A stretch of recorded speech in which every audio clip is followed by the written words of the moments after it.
Άκου και μπες στην παρέα μας. Τώρα το Μόναχο ακούει akusin.de. Αγαπητοί ακροατές, καλημέρα σας. Είμαστε στον αέρα σε μια ακόμη αθλητική εκπομπή. Λίγο διαφορετικά σήμερα το πρωί, λόγω ανωτέρας βίας, αλλά αυτό είναι, τι να κάνουμε, δεν μπορούμε να κάνουμε διαφορετικά. Πλούσιο ρεπορτάζ από χθες, βασικά και από το Σαββατοκύριακο. Στη γραμμή μας είναι ο Χρήστος Αναγνωστόπουλος. Καλημέρα, Χριστό. Καλημέρα, Βασίλη, καλημέρα στους ακροατές μας. Τι κάνεις? Και μην ξεχνάμε ότι έχουμε και ρεπορτάζ και από τον αγώνα K19 του Ομέων του Ολυμπιακού. Ήμουνα μέσα στο γήπεδο.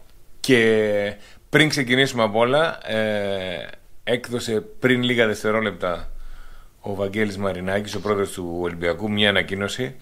Νομίζω ότι εδώ υπάρχει ένας πόλεμος και πάει σε μετομική με την κυβέρνηση. Δεν ξέρω, δεν τη διάβασα. Απλώς είδα ότι ήρθε ένα μήνυμα τώρα και λέει ότι ανακοίνωση του Βαγγέλη Μαρινάκη και ότι πάει σε ένα πόλεμο με την κυβέρνηση.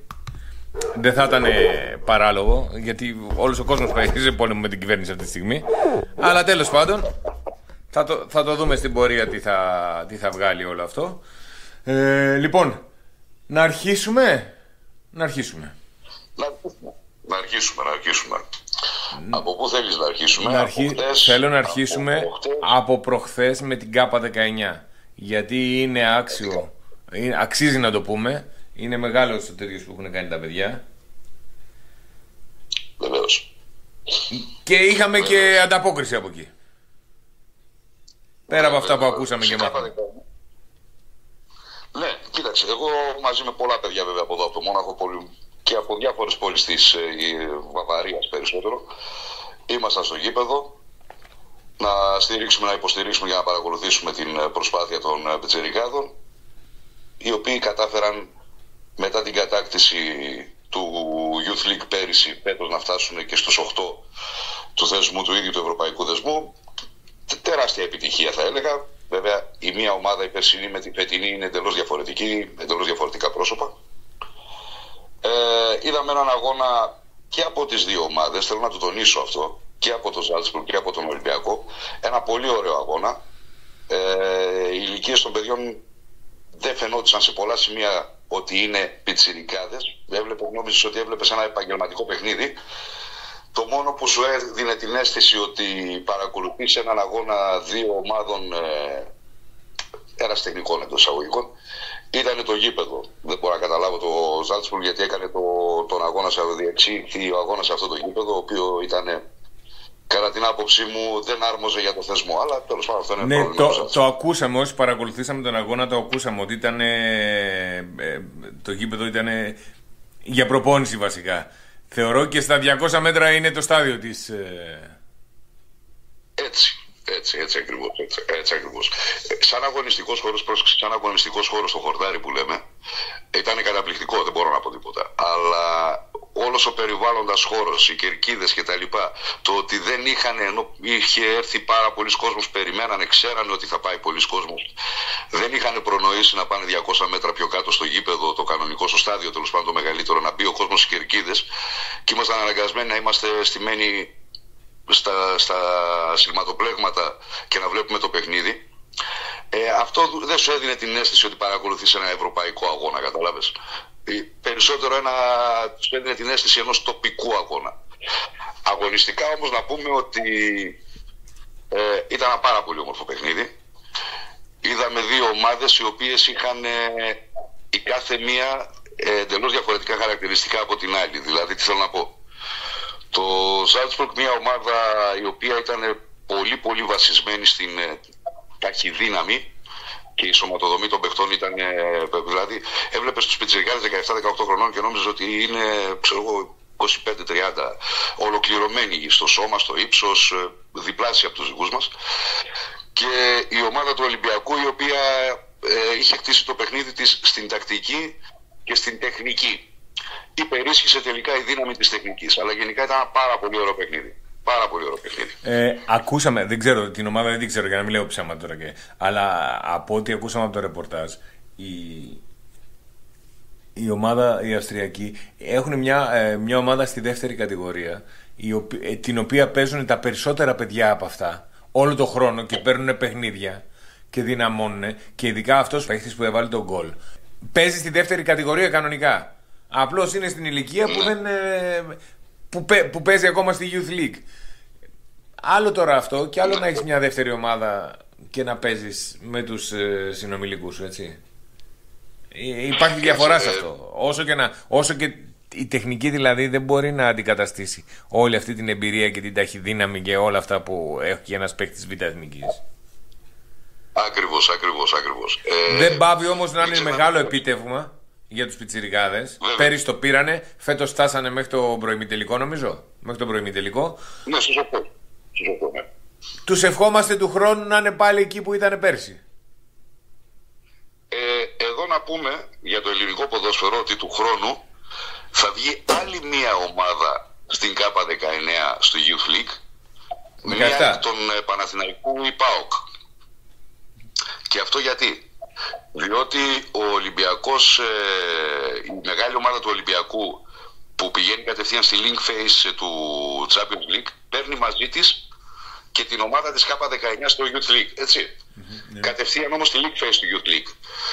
Ο Παναθηναϊκός με τον ΠΑΟΚ, η ΚΑΠΑ 19 του Παναθηναϊκού με τον ΠΑΟΚ που διεκδικούν το πρωτάθλημα, όποια από τις δύο βγει δεύτερη ή πρώτη, θα πάει από τον δρόμο των πρωταθλητών στη διοργάνωση του Youth League, δηλαδή θα παίξει κάποια προγραμματικά. Είναι πολύ καλό να εκπροσωπήσει το θεσμό, δύο ομάδες των πιτσιρικάδων. Το ταλέντο στην Ελλάδα φαίνεται ότι έχει επενδυθεί, έχει αυξηθεί και έχει προσεχθεί αρκετά. Το είδαμε και στην εθνική αυτό. Το ταλέντο υπήρχε, νομίζω. Οι υποδομές δεν υπήρχαν μέχρι τόσα χρόνια. Και Χρήστο, μην ξεχνάμε ότι οι μόνοι που έχουν ακαδημίες δυνατές είναι ο Ολυμπιακός και ο ΠΑΟΚ. Και ο Όφη που έχει ξεκινήσει από πρόπερση και φτιάχνει τις υποδομές του πρώτα, τις κτηριακές υποδομές για τις μικρές ομάδες. Δεν είναι μεγάλη υπόθεση αυτό. Να αρχίσεις να ξεκινήσεις, να βγάζεις παίχτες. Και κύριε Βασίλη, θέλω να πω κάτι, έτσι. Δηλαδή σκεφτόμουν να το πω, να μην το πω, θα το πω. Να το πεις. Αυτά που θα πω δεν έχει καμία... Θα σου πω. Σε αυτά που θα πω αυτή τη στιγμή, 3 λόγια στα ράτα, δεν έχει καμία ευθύνη ο ραδιοφωνικός σταθμός. Την ευθύνη να αναλαμβάνω προσωπικά για τα λεγόμενά μου τώρα εγώ, Χρήστος Αναγνωστόπουλος, στο Μόναχο, για όποιον μας ακούει. Έχουμε την ΚΑΠΑ 19 να παίζει στο Ζάλτσμπουργκ. Έχουμε πάει καμιά 150-200 νοματέοι.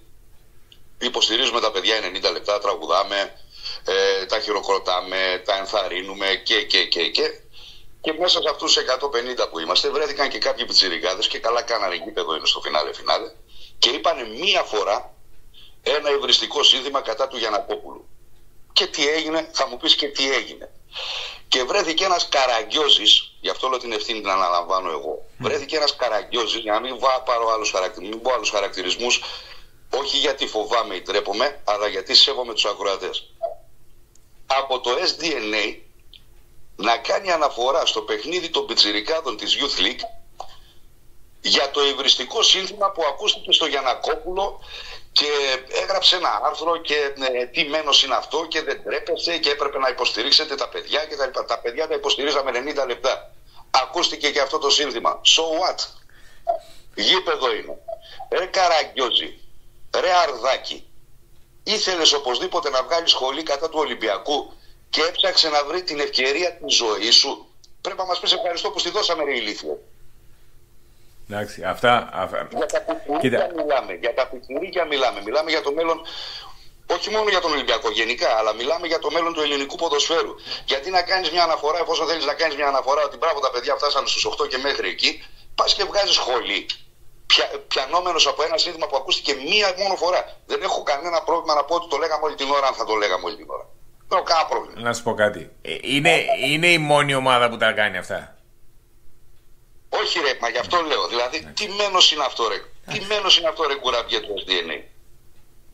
Δεν θυμάμαι και το όνομα του αρθρογράφου, αν και δεν με ενδιαφέρει το όνομα του αρθρογράφου. Καλά, ναι, δεν έχει και πολύ σημασία. Σημασία έχει η γραμμή που παίρνουν κάποιοι και τέτοιο. Αλλά οκ, εντάξει. Μέχρι εκεί. Νομίζω δεν είναι άξιο να το πούμε και θα χαλάμε και την έγκλη των παιδιών αυτών που παίξαν εκεί πέρα. Δεν έχει νόημα, νομίζω. Αυτά ήθελα να παραφέρω.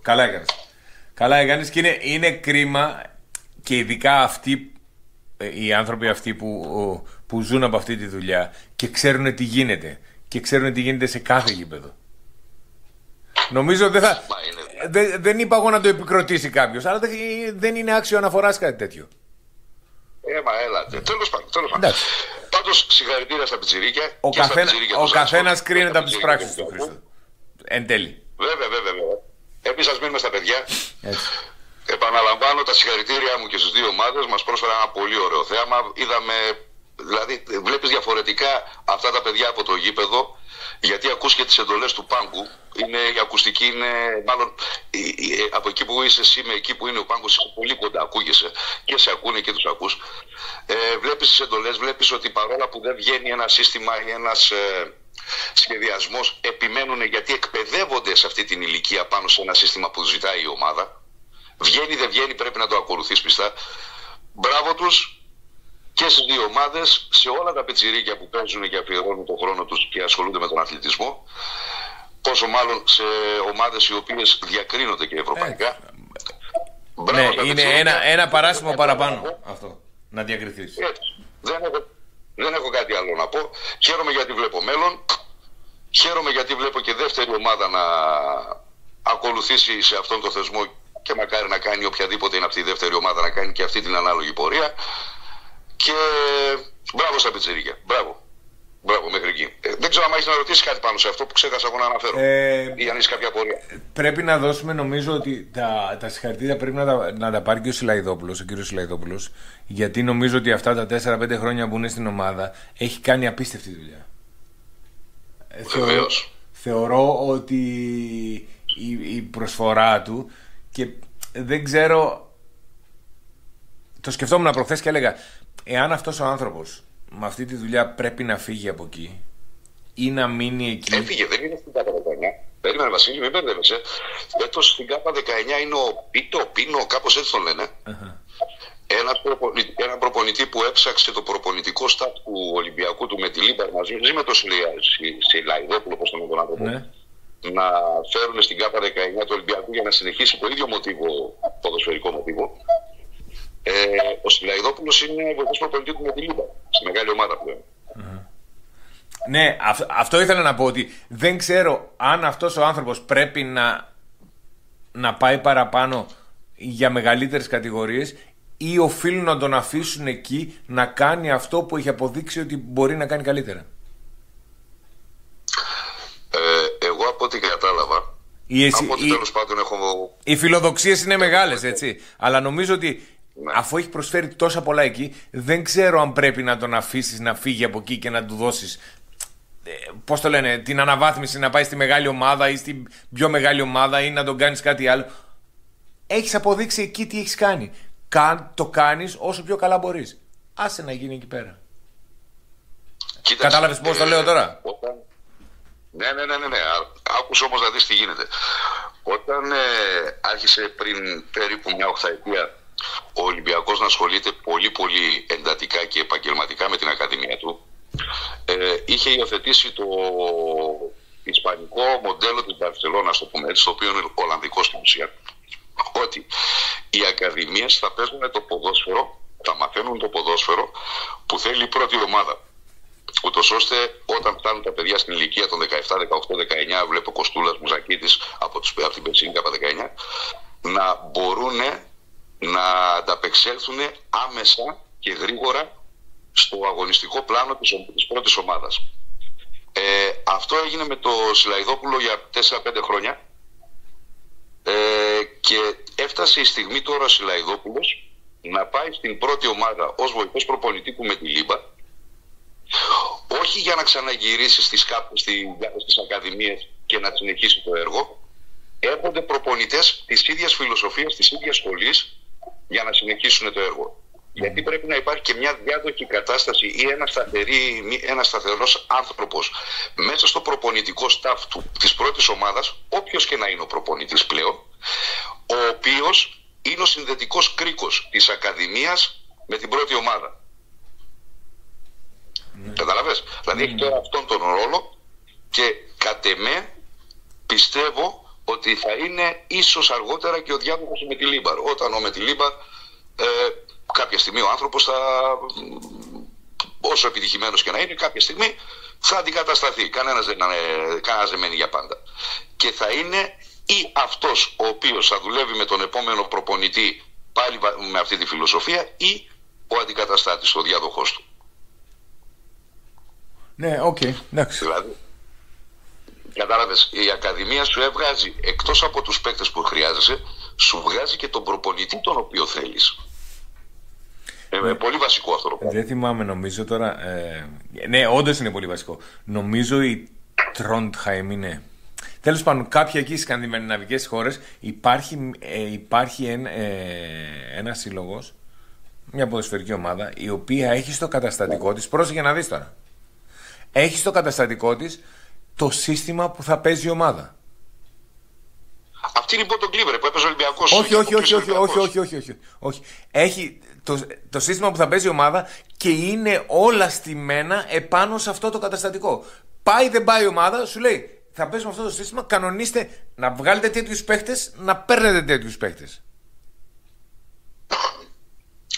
Εντάξει. Η κάθε ομάδα ακολουθεί μια φιλοσοφία και καλά κάνει. Πολύ καλά κάνει.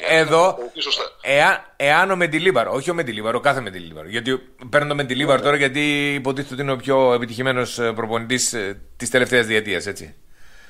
Εάν ο Μεντιλίμπαρ κάνει καλός ή κακός, παιδί μου, εγώ δεν ξέρεις, ξεφούσκωσε, πήρε το πρωτάθλημα τώρα και από εδώ και πέρα το πάρει στο τσάκ το πρωτάθλημα και κάνει ήττες και ισοπαλίες μέχρι το τέλος. Θα μπει στο τραπέζι από το φύλαθλο που δεν έχει ιδέα τι του γίνεται, αν πρέπει να φύγει ή να μείνει. Καλά, εντάξει, μην φτάσουμε εκεί σε αυτή τη διαδικασία.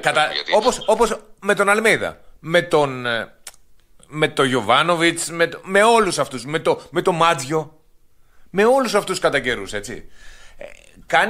Όλοι κάνουν κοιλιές και όλοι κάνουν αυτά, αλλά ρε φίλε, ας τον άνθρωπο να δουλέψει 5 χρόνια. Υπάρχει περίπτωση τώρα να πει στο Μεντιλίμπαρ μετά από 5. Εγώ σου λέω κάνει 5 ήττες από εδώ και πέρα. Ναι. Σήκω και φύγε, είσαι ανικανός. Γίνεται αυτό το πράγμα. Όχι, ούτε και ο φύλαθλος κόσμος του Ολυμπιακού, τουλάχιστον στην παρούσα φάση και με τον συγκεκριμένο προπονητή, πρόκειται να. Εντάξει, σίγουρα θα υπάρξουν μερικές φωνές, αλλά δεν μπαίνει σε διαδικασία αμφισβήτησης ο Μεντιλίμπαρ στον Ολυμπιακό. Μην ξεχνάς ότι μας έφερε ένα ευρωπαϊκό τρόπο που δεν έχει ξανά. Στην αρχή της χρονιάς όμως, στην αρχή της χρονιάς, Σεπτέμβριο, Οκτώβριο, δεν ξέρω αν θυμάσαι, ότι υπήρχε. Ναι. Ξέρεις, υπήρχε μια συζήτηση γύρω από αυτό. Δεν μιλάμε από σοβαρούς ανθρώπους. Γιατί οι σοβαροί είναι στο γήπεδο και εκεί δείχνεις. Δεν μιλάμε τώρα. Έχουμε ξεφύγει λίγο στα social, στα κοινωνικά δίκτυα και αυτά. Η αλήθεια, η πραγματικότητα είναι στο γήπεδο. Και εκεί δείχνει τη στήριξη ο κόσμος και στην ομάδα και στον προπονητή και στην ηγεσία της ομάδας και σε όλους. Αλλά αυτή η παραφιλολογία που γίνεται απ' έξω είναι απίστευτη. Και το λέω ορμόμενος από χθες από τη συνέντευξη τύπου του Αλμέιδα. Αλλά είναι άλλο κομμάτι, θα το δούμε μετά. Τέλος. Θα το δούμε. Θα το δούμε. Πάμε. Πάντως για τους πετσιρικάδες δεν έχω να πω κάτι άλλο. Εκτός από τα συγχαρητήριά μου. Να δώσουμε και συγχαρητήρια, γιατί δεν θα μιλήσουμε για μπάσκετ νομίζω σήμερα. Να δώσουμε συγχαρητήρια στην ομάδα του ΠΑΟΚ που πέρασε στον τελικό, που πήγε στον τελικό. Μπράβο, συγχαρητήρια. Είναι ένα μεγάλο. Τελικά υπάρχει περίπτωση στους τελικούς φέτος στην Ευρώπη να είναι μόνο ελληνικές ομάδες. Να έχουμε τελικό στη EuroLeague με Παναθηναϊκό Ολυμπιακό. Υπάρχει περίπτωση. Μπορεί να γίνει. Με 2 ομάδες. Ο ΠΑΟΚ είναι στον τελικό ήδη και η ΑΕΚ θέλει έναν αγώνα για να πάει στον τελικό. Στην ίδια διοργάνωση που παίζει και ο ΠΑΟΚ, έτσι. Όχι. Είναι στο Champions League η ΑΕΚ, ναι. Μάλιστα. Ναι, είναι 3 διοργανώσεις ευρωπαϊκές στο μπάσκετ. Ναι. Ναι, υπάρχει περίπτωση να υπάρχουν Έλληνες αντιπρόσωποι, ελληνικές αντιπροσωπεύσεις σε όλα τα επίπεδα. Και ειδικά στο μπάσκετ αυτό δεν γίνεται τυχαία. Γιατί το μπάσκετ είναι άλλο παιχνίδι. Αυτό γίνεται μέσα από δουλειά. Το μπάσκετ είναι, δηλαδή ένας παίκτης άμα σου λείψει, έχει θέμα. Ή σε άλλη ομάδα. Το ευχόμαστε. Κοίταξε, στο μπάσκετ, σαν χώρα στο μπάσκετ έχουμε ούτως ή άλλως παράδοση και σε συλλογικό και σε εθνικό επίπεδο. Δεν είμαστε δηλαδή αμεληταία ποσότητα στο ευρωπαϊκό γίγνεσθε. Τέλος πάντων. Λοιπόν, τώρα θες να πάμε στο χθεσινό, στο κύπελο, ή θες να πάμε στα play-off? Θέλω να πάμε πρώτα στα play-off, να το κλείσουμε αυτό εκεί πέρα, για να έχουμε όλο το χρόνο να μιλήσουμε για το χθεσινό. Για το κύπελο γενικότερα, για το χθεσινό, για το κύπελο. Ναι, οπότε προτείνω να ξεκινήσουμε με το κάτω group, τα play-out, να πάμε στο conference play-off και μετά να πάμε στο play-off των πρωταθλητών, γιατί εκεί θα μείνουμε ούτως ή άλλως. Λοιπόν, τα αποτελέσματα του Σαββατοκύριακου ήταν στην πρώτη αγωνιστική των play-out. Η Καλιθέα έφερε 1-1 με το Βόλο μέσα στην Καλιθέα. Ο Πανετολικός έχασε 1-2 από το Λεβαδιακό μέσα στον Πανετολικό και ο Πανσεραϊκός ισόπαλος με τη Λαμία μέσα στις Σέρρες. Κάτι το οποίο σημαίνει στην βαθμολογία ότι Πανετολικός και Λεβαδιακός πλέον έχουν σώσει την παρτίδα κανονικά. Έτσι όπως φαίνεται βαθμολογικά. Η Λαμία, όπως λέγαμε και εδώ και πολλές εβδομάδες, προφανώς δεν προλαβαίνει το τρένο. Θα τη φάει η Μαρμάγκα. Και έκανε και ζημιά στον Πανσεραϊκό βασικά. Ναι. Αλλά ξέρεις, δεν προλαβαίνει, εγώ πιστεύω, γιατί έχει 16 βαθμούς η Λαμία ως τελευταία. Ο πρώτο-τελευταίος που είναι η Καλιθέα έχει 22 βαθμούς, δηλαδή 6 βαθμούς διαφορά. Ο Βόλος που είναι ο τέταρτος, δηλαδή τρίτος από το τέλος, έχει 23 βαθμούς και ο Πανσεραϊκός 29. Η διαφορά είναι 6 και 7 βαθμούς που πρέπει να καλύψει για να σωθεί η Λαμία, κάτι το οποίο δεν γίνεται. Ο Πανετολικός με τους 33 και ο Λεβαδιακός με τους 41 πόντους, πιστεύω ότι μετά από 1-2 αγωνιστικές ακόμα θα κάνουν μόνο προπόνηση. Το ίδιο πιστεύω και ο Πανσεραϊκός με τους 29 βαθμούς. Και το ενδιαφέρον είναι στη θέση 5 με 4 για το ποιος θα τερματίσει στην πρώτη τελευταία θέση μεταξύ του Βόλου και της Καλιθέας, οι οποίοι έχουν ένα βαθμό μόνο διαφορά. Ναι. Έτσι, 22 η Καλιθέα, 23 ο Βόλος. Θα φανεί στις επόμενες αγωνιστικές να δούμε ποιοι θα μας αποχαιρετήσουν. Για μένα, από άποψη κόσμου και από άποψη, αγωνιστικής εικόνας, και η Καλιθέα και ο Βόλος δεν αξίζει να βρίσκονται στην Α-Εθνική, κατά ψέματα. Κακά ψέματα. Δηλαδή ακολουθούν είναι στην είναι αυτές με τις λιγότερες πιθανότητες βασικά. Και θεωρώ περισσότερο ο Βόλος παρά η Καλιθέα. Η Καλιθέα έχει δείξει ότι μπορεί να παίξει και έκανε καλά παιχνίδια. Ο Βόλος δεν έκανε καλά παιχνίδια. Στην έδρα του δεν πήρε πόντους ο Βόλος. Ναι. Σωστά, πολύ σωστά, πάρα πολύ σωστά. Και μιλάμε τώρα για μια ομάδα η οποία, εάν δεν παίξει με κάποιον μεγάλο που θα πάνε οι φιλοξενούμενοι οπαδοί, δεν έχει ούτε τους βολιώτες δεν έχει μες στο γήπεδο. Ναι, είναι νομίζω η νίκη και ο Ολυμπιακός Βόλου αυτοί που έχουν τους φιλάθλους. Περισσότερο η νίκη νομίζω παρά ο Ολυμπιακός. Αλλά ο Βόλος σαν Βόλος δεν έχει κάνει. Ήτανε μια ομάδα του μεγάλου αυτού παράγοντα. Αποσύρθηκε ο παράγοντας. Έφυγε από το ΔΣ, δεν είναι πλέον μέσα. Καλά. Όχι, όντως. Διάβαζα προχθές ότι πλέον δεν είναι μέσα στο ΔΣ, δεν θα ξανασχοληθεί. Έτσι υπόθηκε. Τώρα, οκ. Αχιλλέας είναι αυτός, δεν μπορούμε να πούμε κάτι. Ναι. Κοίταξε, Κοίταξε, αν το συγκρίνεις τώρα με την Λάρισα, η οποία είναι στην Super League 2, αλλά προφανώς βάσει των αποτελεσμάτων μάλλον θα ανέβει στη Super League 1, που στο προηγούμενο, αυτή την Κυριακή στο παιχνίδι της είχε 15.000 φιλάθλους μέσα στο Αλκαζάρ, μέσα στο Πανθεσσαλικό, νομίζω, Αλκαζάρ, πώς το λένε το γήπεδο, και έναν Βόλο ο οποίος έχει 200 και 180 ανθρώπους. Ποια ομάδα βασικός μου αξίζει να βρίσκεται στη μεγάλη κατηγορία? Για να πάρουμε δηλαδή με ένα συγκεκριμένο γεωγραφικό διαμέρισμα της Ελλάδας που είναι η Θεσσαλία. Και να συγκρίνουμε δύο ομάδες. Τον Βόλο, θεσσαλική ομάδα, και τη Λάρισα, θεσσαλική ομάδα. Μήπως όντως πρέπει να γίνει αυτό που είπανε, και δεν είναι κανένα τέτοιο πρόταση μομφής τώρα υπέρ και κατά κάποιου, αυτό, οι μικρές ομάδες να χρηματοδοτούνται από την πολιτεία περισσότερο από τις μεγάλες. Ο Μαρινάκης, ο Αλαφούζος, ο Ηλιόπουλος δεν έχουν ανάγκη αυτά τα λεφτά. Μοιράστε τα λίγο, λίγο πιο... Θα μου πεις, και αν κοπούν οι επιδοτήσεις θα γίνει, θα πέφτουν όλοι. Αλλά αφού το κάνετε έτσι, δώστε λίγο παραπάνω στους μικρούς μου. Δώστε λίγο παραπάνω, όχι και εκεί, και πιο χαμηλά. Για να μπορέσει να υπάρχει ανατροφοδότηση μετά. Γιατί άμα δεν έχεις μικρές ομάδες, δεν έχεις και Έλληνες παίκτες. Και το βλέπουμε αυτό, δεν το συζητάμε. Εμένα με βρίσκει αυτή η άποψη σύμφωνο, Βασίλη. Δηλαδή, πιστεύω ότι και από τα τηλεοπτικά, αλλά νομίζω ψηφίστηκε αυτό ούτως ή άλλως, και από τα τηλεοπτικά και από τις επιχορηγήσεις και από το στοίχημα οι οποίοι χορηγούν τα πρωταθλήματα, ένα κομμάτι της πίτας ας αφαιρεθεί από τους μεγάλους και ας πάει προς τους μικρούς. Τώρα μισό εκατομμύριο στον Ολυμπιακό, λέμε ποσά τώρα εμείς χωρίς να είμαστε καν στην τέτοια, έτσι. Αλλά θεωρώ ότι μισό εκατομμύριο άμα κόψουν από τον κάθε μεγάλο δεν θα πονέσει. Ακριβώς.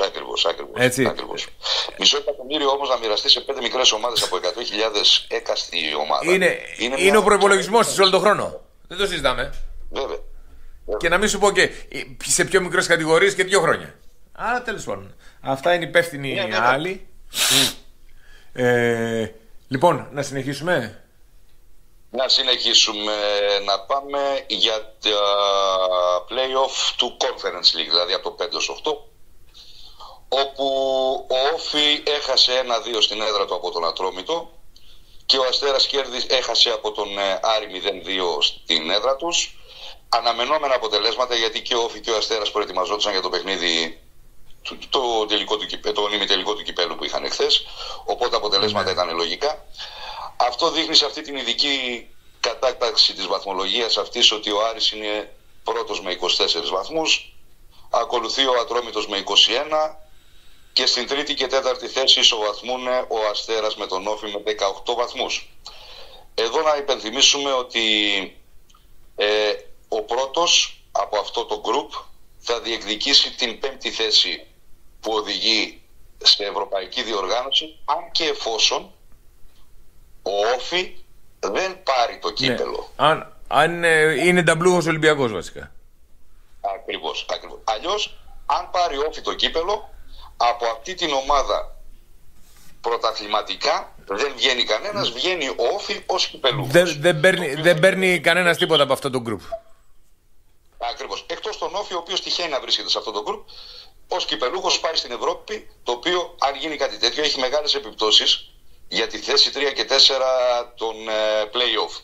Έτσι. Για να πάμε και στα play-off. Παίρνει το καλό εισιτήριο Όφι μετά.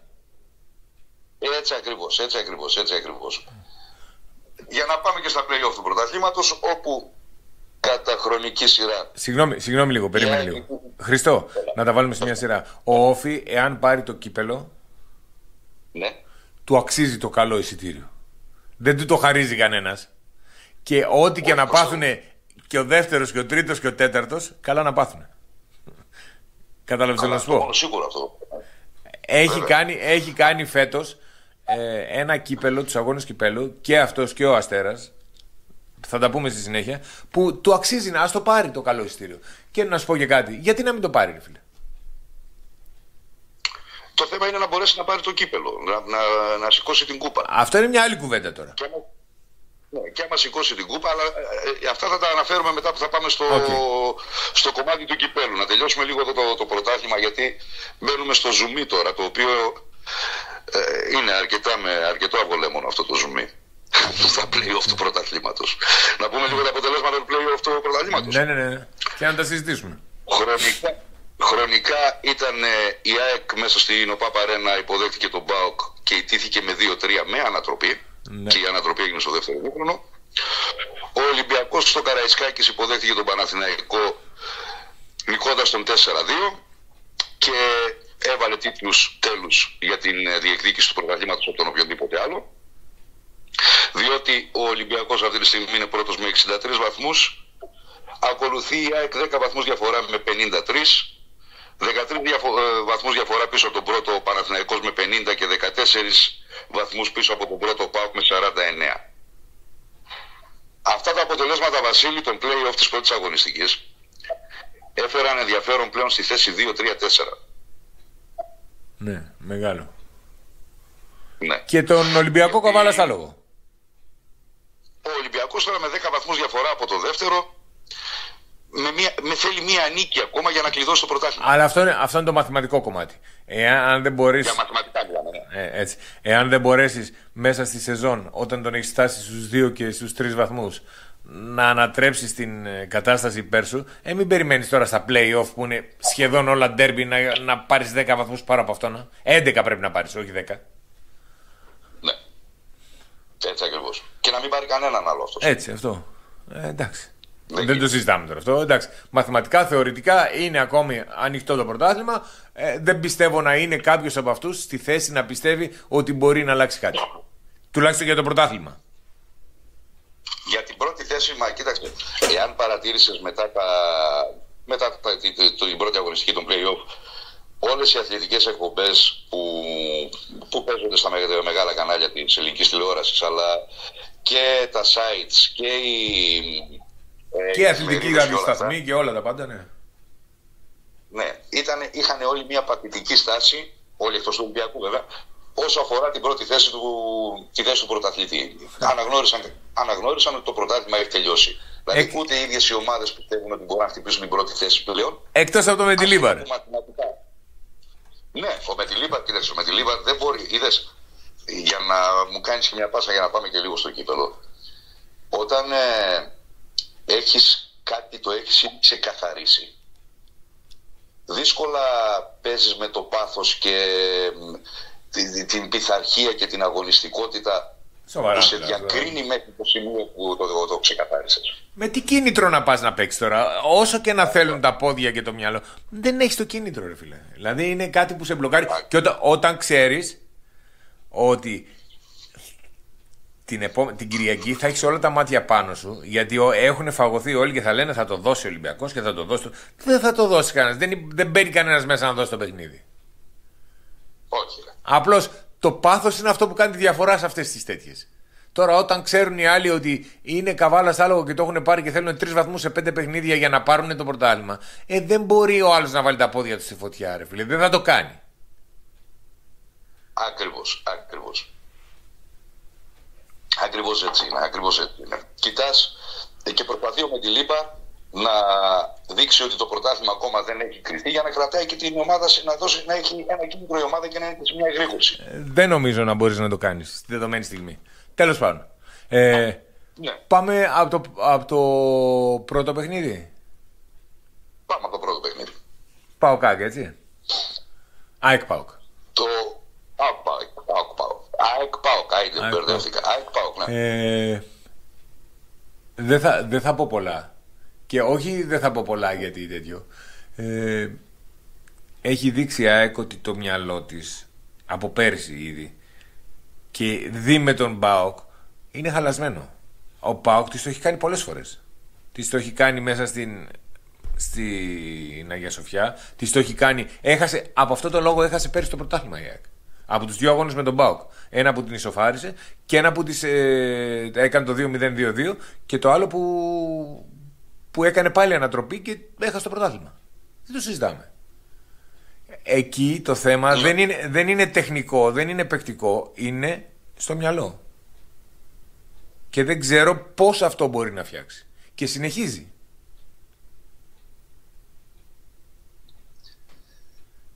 Δεν μπορεί 60 λεπτά να τον έχει στη γάτα με το ποντίκι και μετά να φας την ίδια φάση που έφαγε στο πρώτο και το δεύτερο γκολ, στην έκανε 5 φορές μέσα σε 10 λεπτά. Ναι.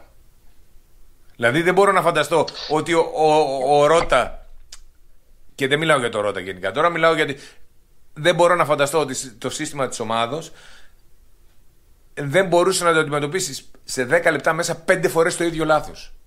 Δεν είναι. Έβγαλες 60 λεπτά και πήγες τρένο. Αλλά δεν μπόρεσα να καταλάβω, και αφού βλέπεις ότι τρως τον γκολ, τρως την ίδια φάση στο καπάκι σε 1,5 λεπτό μέσα, την ίδια φάση ακριβώς, πέρασε η μπάλα παράλληλα. Κάνε κάτι, ρε φίλε. Μπορεί να ξέρεις και εσύ ότι ο παίχτης σου έχει ένα θέμα, άλλαξε το κατευθείαν. Δεν είναι κακό. Δεν το καταδικάζει τον παίχτη άμα τον αλλάξει. Άμα του πει ότι ξέρεις κάτι, χάλα στο μυαλό σου, βγες να μπει ένας άλλος που έχει καθαρό μυαλό και να το κάνει. Και φτάνεις τώρα και δίνεις δικαίωμα στον ΠΑΟΚ να διεκδικήσει. Εντάξει, οκ. Είσαι άμυρος στον ευθυνό σου. Ξέρεις τι έχω δει στην ΑΕΚ, Βασίλη. Το λένε και άλλοι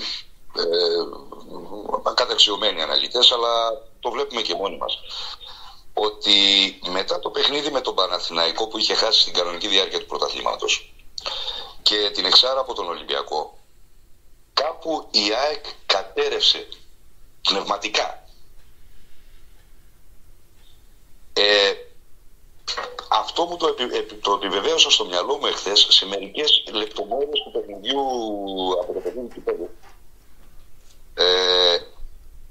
Είχε κάποια στιγμή κάνα δυο πάσεις ο Ολυμπιακός και έγινε επικίνδυνος με κάποια σουτ και τέλος πάντων και με το που κατέβηκε σε δύο-τρεις αντιπιθέσεις. Και κατευθείαν... Ο Μουκουντή πνίγηκε κατευθείαν. Βέβαια. Έβλεπες ότι η αντίδραση της ομάδας για τα επόμενα 5 λεπτά, 6 λεπτά, 7 λεπτά μέχρι να ξαναβρει μια ισορροπία της ομάδας ενώ της ΑΕΚ ήταν πανικοβεβλημένη. Ναι, μα... Δεν ήταν ότι μου έκανε ο αντίπαλος μια φάση, πάω να κάνω κι εγώ μια φάση. Ήταν με πανικό, ήταν να ρίξω κλωτσιά, να διώξω την μπάλα. Φαίνεται ότι η ομάδα σε ένα παιχνίδι το οποίο πλέον εχθές είχε έναν διαδικαστικό χαρακτήρα.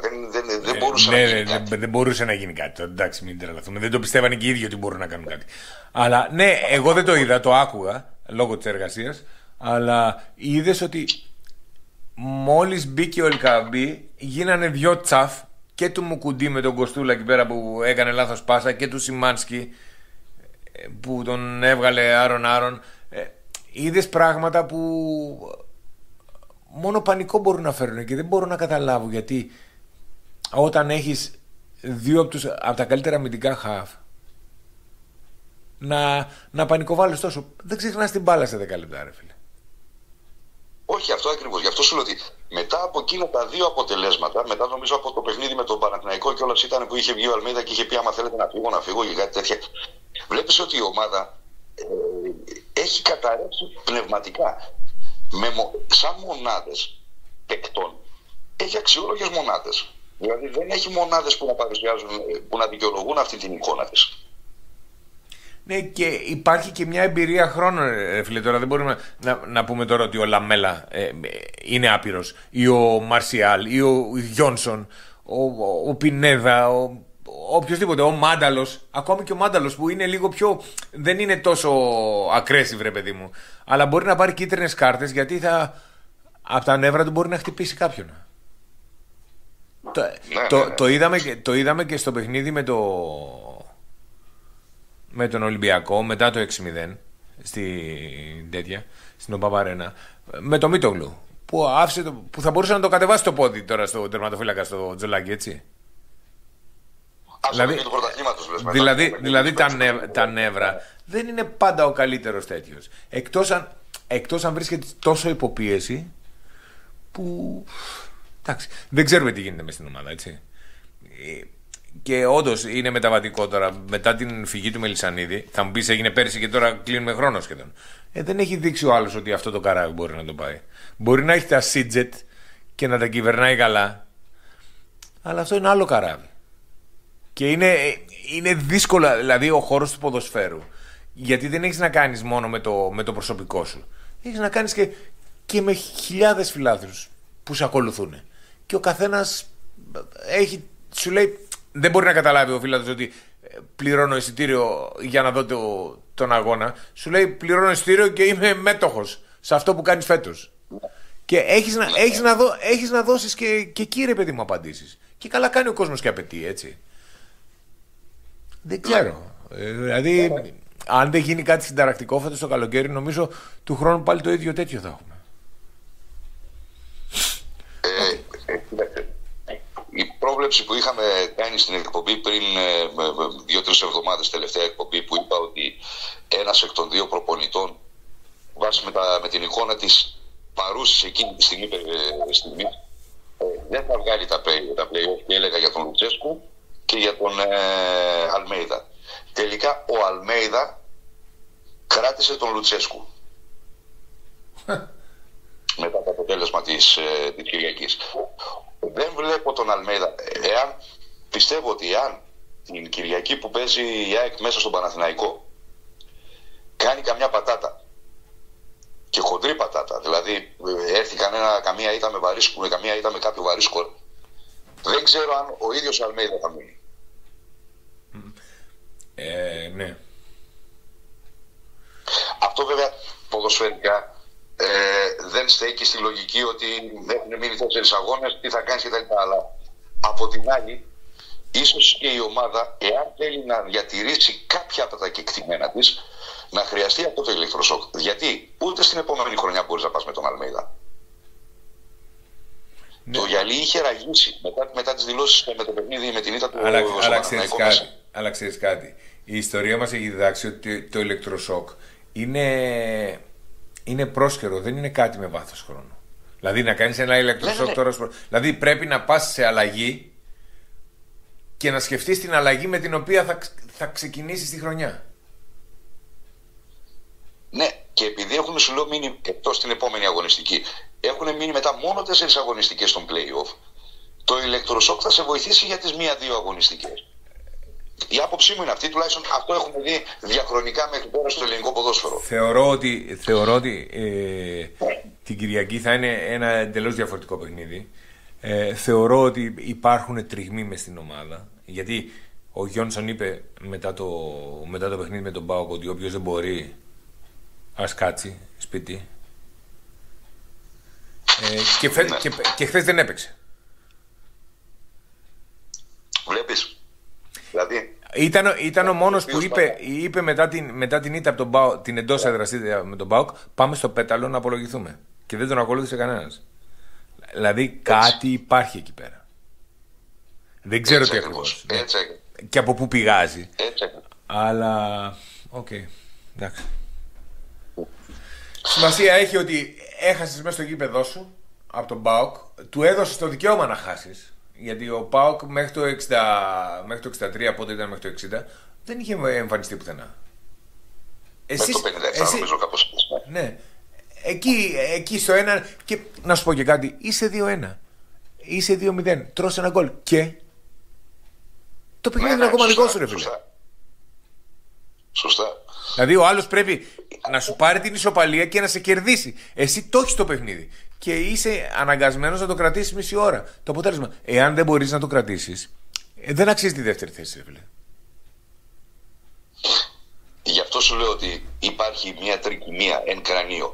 Γιατί κανένας προπονητής, σοβαρός προπονητής και με τουλάχιστον 3 θητείες, 3 σεζόν στην ίδια ομάδα που γνωρίζει, την ομάδα του γνωρίζει, τα αποδυτήριά του, τους παίκτες του, έχει διαλέξει αυτός και δεν κάθεται μετά από το 2-0 τόσο απαθής στην διαχείριση του αποτελέσματος.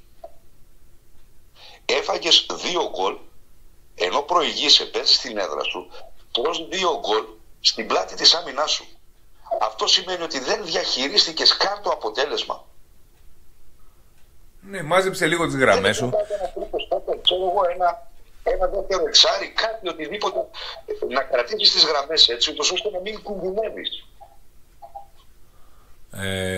Να πούμε από την άλλη ότι ο ΠΑΟΚ είχε ένα Κωνσταντέλια που έπιασε ταβάνι σε απόδοση εναντίον σας. Εγώ είδα λίγο από το δεύτερο ημίχρονο και την άλλη μέρα είδα όλο το παιχνίδι. Τη Δευτέρα είδα όλο το παιχνίδι μαγνητοσκοπημένα Ο Κωνσταντέλιας ήταν να τον πιει στο ποτήρι. Εντάξει, ο Κωνσταντέλιας είναι αυτός που είναι. Είχε τα κάτω του για λίγο καιρό, αλλά είναι ο Κωνσταντέλιας. Δεν τον αμφισβητεί κανένας και δεν είπε κανένας ότι. Εσύ τι κάνεις όμως για το θέμα του Κωνσταντέλια? Σαν ομάδα. Μπράβο, αυτό ακριβώς. Αυτό. Μέχρι εκεί. Δηλαδή δεν χωράει συζήτηση και αμφισβήτηση ότι ο ΠΑΟΚ έχει δύο παίχτες που μπορούν να αλλάξουν τα δεδομένα ανά πάσα ώρα και στιγμή. Ναι, και ο Μιχαηλίδης και ο Κωνσταντέλιας πιάσανε τρομερή απόδοση προχτές. Ξέρεις τι. Βέβαια και η απόδοση του παίχτη, συγγνώμη λίγο, η απόδοση του κάθε παίχτη κάθε ομάδας εξαρτάται και από το πόσο δικαίωμα στην απόδοση του δίνει ο αντίπαλος, έτσι. Ξέρεις κάτι, έχουν γίνει λάθη διαχρονικά και κάποιες φορές εκνευρίζομαι, αλλά εντάξει, πρέπει να το δουν και άλλοι αυτό. Έχεις διώξει πέρυσι το δίδυμο των τερματοφυλάκων σαν ανίκανος, που τον έναν τον πληρώνεις 900.000 το χρόνο ακόμα και τον έχεις κάπου στη Βολοδέρνη εκεί στα Σπάτα, και έχεις φέρει δύο που μέχρι τώρα έχουν κάνει τόσες γκάφες όσες δεν είχαν κάνει τα περισσότερα, τα προηγούμενα 3 χρόνια όλοι οι τερματοφυλάκες έχει μαζί. Γιατί περί γκάφας πρόκειται. Γιατί ξέρουμε και ποιος είναι ο Στρακώσα και ποιος είναι ο τέτοιος, ο Μπρινιόλι. Αλλά κάτι χαλάει το μυαλό σου. Μήπως δεν θες προπονητή και θες ψυχολόγο, ρε φίλε? Θες κανένα ψυχίατρο να τους φτιάξει λίγο? Κοίταξε, στο δεύτερο γκολ νομίζω ήταν. Αν δεν κάνω λάθος. Ναι.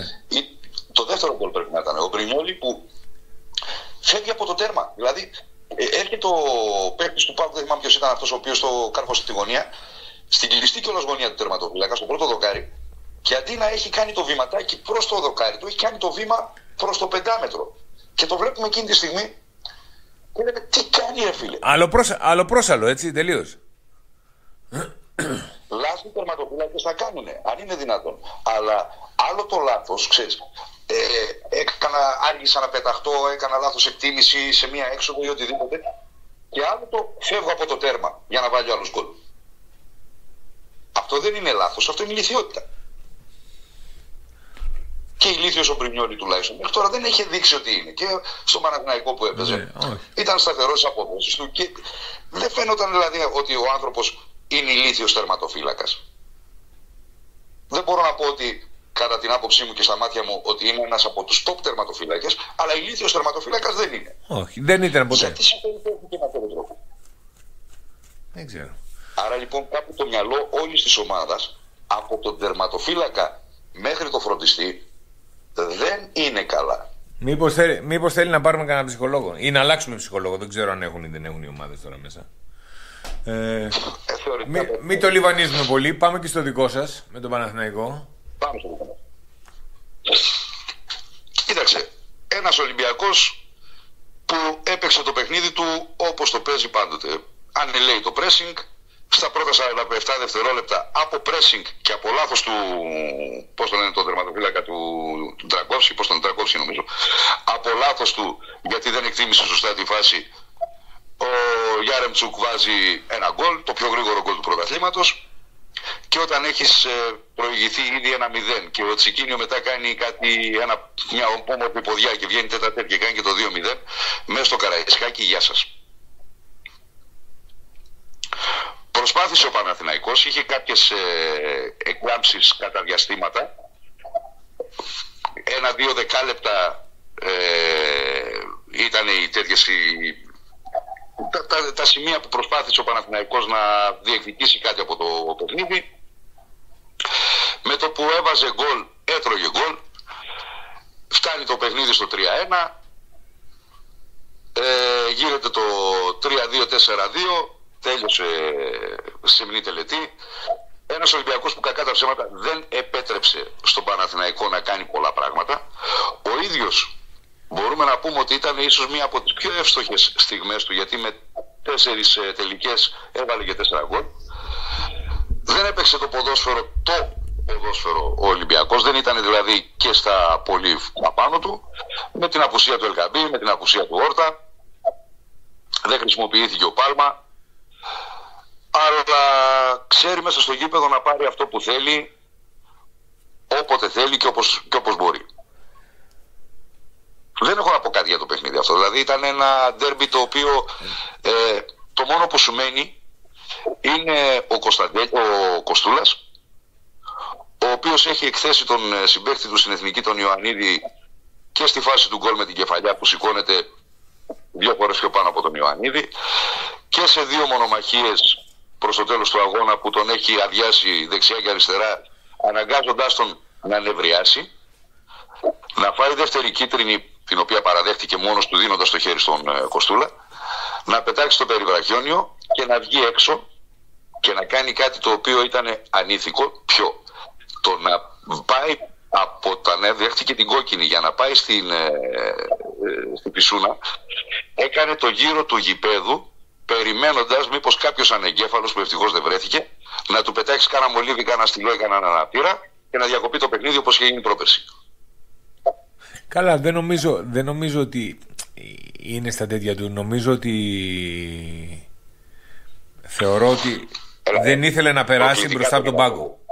Νομίζω ότι έχει χαλάσει το μυαλό του Ιωαννίδη και γι' αυτό, δηλαδή η κίνηση για το, που πέταξε το περιβραχιόνιο, γιατί το είδα το στιγμιότυπο αυτό, δεν έχει να κάνει με τον Παναθηναϊκό σε αυτό. Έχει να κάνει ως προς το... Δεν βγάζει ψυχή ο Παναθηναϊκός. Με αυτό έχει να κάνει. Ότι νομίζω είναι λίγοι αυτοί που δίνουν ψυχή και σώμα στην ομάδα, στον Παναθηναϊκό, και ο Ιωαννίδης είναι ένας από αυτούς. Και όταν είσαι τόσο συναισθηματικά φορτισμένος, δεν σου βγαίνει τίποτα. Και το έχει αποδείξει αυτή τη χρονιά. Ότι δεν του βγαίνει τίποτα. Είναι μια κακή χρονιά για τον Ιωαννίδη φέτος. Αλλά νομίζω ότι έχει μετανιώσει που δεν έφυγε πέρσι. Θα το μετανιώσει και ο Παναθηναϊκός σαν οργανισμός που δεν τον έδωσε πέρσι. Γιατί η απόδοσή του δεν δικαιολογεί. Αυτό έτσι κι αλλιώς. Αυτό έτσι κι αλλιώς. Αυτά τα λεφτά δεν θα τα ξαναπάρει. Αλλά νομίζω ότι ο Ιωαννίδης τα έχει βάλει περισσότερο με τον εαυτό του παρά με τους άλλους. Γι' αυτό και έδωσε και το χέρι του Κοστούλα, γιατί σου λέει δεν μου φταίει το παιδί τίποτα. Αλλά όταν βλέπεις ότι τον αφήνουν, ο Ιωαννίδης δεν είναι η θέση του να μαρκάρει, να πιάνει τον Κοστούλα. Και όταν βλέπεις ότι τον κυνηγάει για να τον κόψει, ρε φίλε, σου λέει τι κάνω εγώ εδώ πέρα. Έτσι το βλέπω εγώ τώρα απ' έξω. Εμείς δεν είμαστε ούτε προπονητές, ούτε πρόεδροι, ούτε αθλητές, τίποτα. Κάνουμε τις εκπομπές γιατί θέλουμε να πούμε αυτά που βλέπουμε. Τώρα, όταν είναι σωστά ή όχι, αυτό θα το κρίνουν οι ακροατές. Αλλά εγώ το βλέπω ότι έχει αγανακτήσει. Σου λέει, ρε φίλε, κάτσε, έμεινα εδώ πέρα να κάνω τι? Να μαρκάρουν οι άλλοι με τα μάτια. Ναι, προφανώς, κοίταξε. Λέγαμε και προηγουμένως για την ΑΕΚ, αλλά και ο Παναθηναϊκός δεν είναι σε καλύτερη μοίρα. Νοσεί. Είναι νοσηρός. Ο προπονητής ο Βιτόρια, λένε πολλοί ότι παρέλαβε καμένη γη και τα λοιπά. Ναι, και παρέλαβε καμένη γη, δεν θα διαφωνήσω, αλλά δεν βλέπω τώρα να την οργώνει κιόλας για να ξαναανθίσει αυτή η γη. Δεν προσφέρει κάτι καλύτερο, δεν έχει διορθώσει την ομάδα κατά πολύ από ό,τι την έλαβε. Είχε κάποιες εκλάψεις στην αρχή, είχε κάποιες διαχειρίσεις αποτελεσμάτων στην αρχή, αλλά όταν κλήθηκε ο Παναθηναϊκός να παίξει πρωταγωνιστικό ρόλο και να διεκδικήσει, φαίνεται ότι δεν μπορεί, δεν τα καταφέρνει. Ναι, όχι. Δεν τα καταφέρνει καθόλου. Ναι. Για να αρχίσεις να οργώσεις, πρέπει να σβήσεις τη φωτιά πρώτα. Και στον Παναθηναϊκό, όπως και στην ΑΕΚ, η φωτιά δεν σβήνει. Και δεν σβήνει εύκολα, γιατί ξέρεις τι, νομίζω ότι κάνουν και οι δύο το ίδιο. Λιγότερο η ΑΕΚ, περισσότερο ο Παναθηναϊκός. Όταν έχεις να πάρεις πρωτάθλημα 15 χρόνια, η πίεση είναι τόσο μεγάλη που δεν αφήνει ο φύλαθλος τον οργανισμό να ανθίσει. Και τι εννοώ? Το να θες να πάρεις πρωτάθλημα κάθε χρόνο, γιατί είσαι ο Παναθηναϊκός, ο Ολυμπιακός, η ΑΕΚ, είναι αυτονόητο.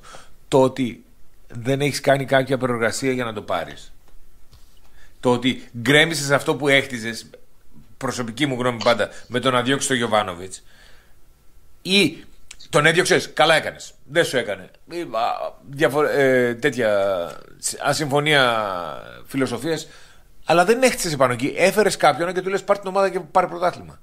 Τον έριξες στην πίεση. Και δεν σου έκανε αυτός, μιλάω για τον Τερίμ, και έφερε στον επόμενο να το κάνει το ίδιο. Δεν γίνεται έτσι, ρε φίλε. Οι ομάδες δεν στείνονται έτσι. Πρώτα πρέπει να φτιάξεις ομάδα και μετά να δεις τι μπορείς να πάρεις. Βασίλη, δεν θα διαφωνήσω σε αυτό που λες. Απλά θα βάλω μία παράμετρο σε αυτή την κουβέντα. Τα χρόνια αποχής από τίτλο είναι πάρα πολλά. Και αυτή η αποχή, αυτή η μεγάλη χρονική διάρκεια χωρίς να έχει τεθεί πρωταθλητής ο Παναθηναϊκός, δεν του δίνει την πολυτέλεια να δοκιμάσει για να ψάξει. Ο Ολυμπιακός, θα σας φέρνω παράδειγμα τώρα με τον Ολυμπιακό. Ο Ολυμπιακός μετά τον Μάρτινς αλλάξαμε για 1,5 χρόνο 8 προπονητές, αν θυμάμαι καλά, 7-8, δεν θυμάμαι τώρα, και καμιά 50 παίκτη. Ναι. Για να έρθει ο Μεντιλίμπαρ. Υπήρχε η γκρίνια βέβαια από την Κερκίδα κτλ. Αλλά είχες 2 χρόνια πίσω που πήρε το πρωτάθλημα. Δηλαδή υπήρχε και η λογική ότι πρέπει να βρούμε τον αντικαταστάτη του Μάρτινς. Δοκίμασες 7-8, δεν σου βγήκανε, έκανες άσχημη χρονιά, έκανες άσχημες χρονιές, σχεδόν 2 αγωνιστικές τους περιόδους δεν ήσουν καλά.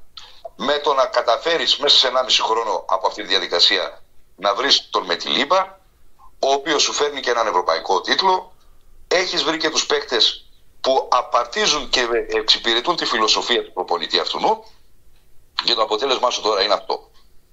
Παναθηναϊκός, δυστυχώς για τον Παναθηναϊκό, δεν έχει αυτή την πίστοση χρόνου από το φύλαθρο κόσμο του. Όχι, αλλά δεν κάνεις και κάτι με το να ξυλω... Ο Ολυμπιακός μπορεί να το κάνει αυτό. Πρώτον, έχει την πολυτέλεια γιατί έχει τίτλους. Δεύτερον, έδιωξε τον προπονητή, αλλά εμπιστεύτηκε το επιτελείο που διαχειρίζεται το ποδοσφαιρικό τμήμα. Έτσι, μπράβο. Έτσι. Εδώ τα ξυλώνει όλα. Ο Παναθηναϊκός. Ναι. Τα ξύλωσε όλα. Και η ΑΕΚ τα ξύλωσε όλα. Θυμάσαι, ο Μελισσανίδης το 18, όταν πήραμε το πρωτάθλημα, θυμάσαι τι είπε? Δεν το περιμέναμε τώρα, αλλά αφού ήρθε δεν θα πούμε και κάτι. Άρα σήμαινε ότι δουλεύανε στο μυαλό τους το πρωτάθλημα, ναι, αλλά όχι τώρα, με το Χιμένεθ, όταν πήρε το πρωτάθλημα. Ναι. Σου λέει, οπότε ο προγραμματισμός ήταν εδώ. Απλώς ήρθε, καλώς ήρθε. Δεν ερχότανε, αλλά ήξερε από ποδόσφαιρο. Ήτανε άνθρωπος που ήταν μέσα στο ποδόσφαιρο χρόνια. Ο Αλαφούζος, όταν ακούς τον ένα και τον άλλον και ζορίζεσαι. Εγώ βλέπω και τους δημοσιογράφους του ρεπορτάζ του Παναθηναϊκού, που είναι 4-5 πως είναι, και είναι όλοι διαφορετικής τέτοιας γνώμης και άποψης. Κάτι υπάρχει και εκεί. Δεν δικαιολογείται όμως ο Αλαφούζος να μην ξέρει πλέον ποδόσφαιρο. Είναι 9 χρόνια στην ομάδα. Πόσο είναι, από το 12? Από το 12 δεν κάνω λάθος. 12-13, είναι 12 χρόνια στην ομάδα. Δεν δικαιολογείται, δηλαδή ασχολείται ενεργά με το ποδόσφαιρο, έτσι. Ως επιχειρηματίας, ως άνθρωπος που χώνει χρήμα, δεν δικαιολογείται σε αυτά τα 13 χρόνια να μην έχει μάθει το αντικείμενο για το οποίο πληρώνει. Μάλλον όχι. Γιατί λέμε ότι ο Μαρινάκης γνωρίζει από ποδόσφαιρο. Αυτό είναι γεγονός. Γνωρίζει από ποδόσφαιρο. Ότι ο Μελισσανίδης ήξερε το αντικείμενο, γνώριζε από ποδόσφαιρο. Γεγονός. Γνώριζε από ποδόσφαιρο. Ότι ο Σαββίδης δεν ήξερε και πολλά από ποδόσφαιρο, όπως δεν ξέρει και πολλά από ποδόσφαιρο, αλλά έχει 2-3 τους οποίους εμπιστεύεται και κάνουν αυτά που κάνουν. Σωστά ή λάθος δεν έχει σημασία. Ο Ηλιόπουλος, λέμε, δεν ξέρει από ποδόσφαιρο, δικαιολογείται την πρώτη του χρονιά. Ο Αλαφούζος δεν δικαιολογείται να λέμε ακόμα δεν ξέρει από ποδόσφαιρο, γιατί είναι 13 χρόνια μες στο αντικείμενο. Είναι σαν να σου διδάσκω εσένα 13 χρόνια μαθηματικά και να μην μπορείς να κάνεις πολλαπλασιασμό. Ρε πίλε, δεν το έχεις μετά, άστο. Δεν γίνεται. Είναι δύσκολο. Έτσι το βλέπω εγώ. Μια και μιλάμε τώρα για το Big Four, να γυρίσουμε λίγο στην κουβέντα που κάναμε, την περίπτωση που πάρει ο Όφη το κύπελο και πάρει το εισιτήριο που είναι το καλό εισιτήριο των εισαγωγικών, 2 προκριματικά για το Europa. Και αν δεν τα καταφέρεις, πας στο Conference. Ο τρίτος και ο τέταρτος θα τραβάνε τα μαλλιά της κεφαλής τους, γιατί θα παίξουν και οι δύο τα 3 προκριματικά για το Conference, χωρίς να έχουν το κανονάκι Δηλαδή το μαξιλαράκι ασφαλείας ότι αν δεν περάσω θα πάω στην παρακάτω διοργάνωση, γιατί δεν υπάρχει παρακάτω διοργάνωση. Έτσι. Και ο ένας ουσιαστικά. Γιατί ο άλλος θα ήταν έτσι κι αλλιώς το ίδιο. Ναι, μπράβο, ναι. Η θέση 3 δηλαδή, ναι, η θέση 3 παίρνει μετά, τραβάει τη χειρότερη κάρτα από αυτή που θα τραβούσε εάν δεν πάρει η 4. Βασίλη, ξέρεις τι σημαίνει αυτό για μια ομάδα η οποία πρέπει να επενδύσει μέσα σε μικρό χρονικό διάστημα χρήματα για ανανεώσεις, για μεταγραφές, για και να αρχίσει από τις, αν δεν κάνω λάθος, αρχίζουν αυτά τα προγραμματικά κάπου τέλος Ιουνίου. Το τέλος Ιουνίου καλείται να παίζει το ευρωπαϊκό της μέλλον κάνοντας προετοιμασία πότε? Το πρωτάθλημά μας τελειώνει αρχές Μαΐου. Ναι, μετά καπάκι προετοιμασία. Για να είσαι έτοιμος. Είναι. Και ξέρεις, δεν έχεις, είπα, το μαξιλαράκι ασφαλείας. Δεν πέρασα το α το χωριό που μου πέτυχε. Πάω σπίτι μου. Δεν πάω στην παρακάτω διοργάνωση. Έτσι. Να σου πω, και άλλοι πέρυσι που ήταν να πάνε στη μεγάλη διοργάνωση, τα κάνανε μούτιλεν στο χωριό μου. Μα ακριβώς, και εσύ πέρυσι δεν είχες αυτό το μαξιλαράκι. Γι' αυτό έφυγες από την ΝΟΑ και είπες γεια σας. Τώρα, εάν κάποιος χρειάζεται μαξιλαράκι για την ΝΟΑ, σταματάμε τη συζήτηση εδώ και πάμε σε διάλειμμα, Χρήστο. Έτσι. Πάμε στο διάλειμμα και μετά θα μιλήσουμε λίγο για τον προγραμματισμό των ομάδων, για τίποτα μεταγραφικά. Έχουμε να μιλήσουμε για τους ημιτελικούς κυπέλλων πρώτα. Και θα πούμε και για το κύπελλο, βεβαίως. Ναι. Είδα φωτιά να ανάβει και φωνικό. Και πάλι κοντά σας με τον Χρήστο στο τηλέφωνο για να μιλήσουμε. Βασίλη. Έλα, καλημέρα. Μ' ακούς? Έλα, σ' ακούω. Ναι, okay. Μπαίνουμε στο δεύτερο κομμάτι της εκπομπής και το τελευταίο να μιλήσουμε πρώτα για τους ημιτελικούς εχθές. Ναι. Και μετά ό,τι προκύψει, που έχει προκύψει.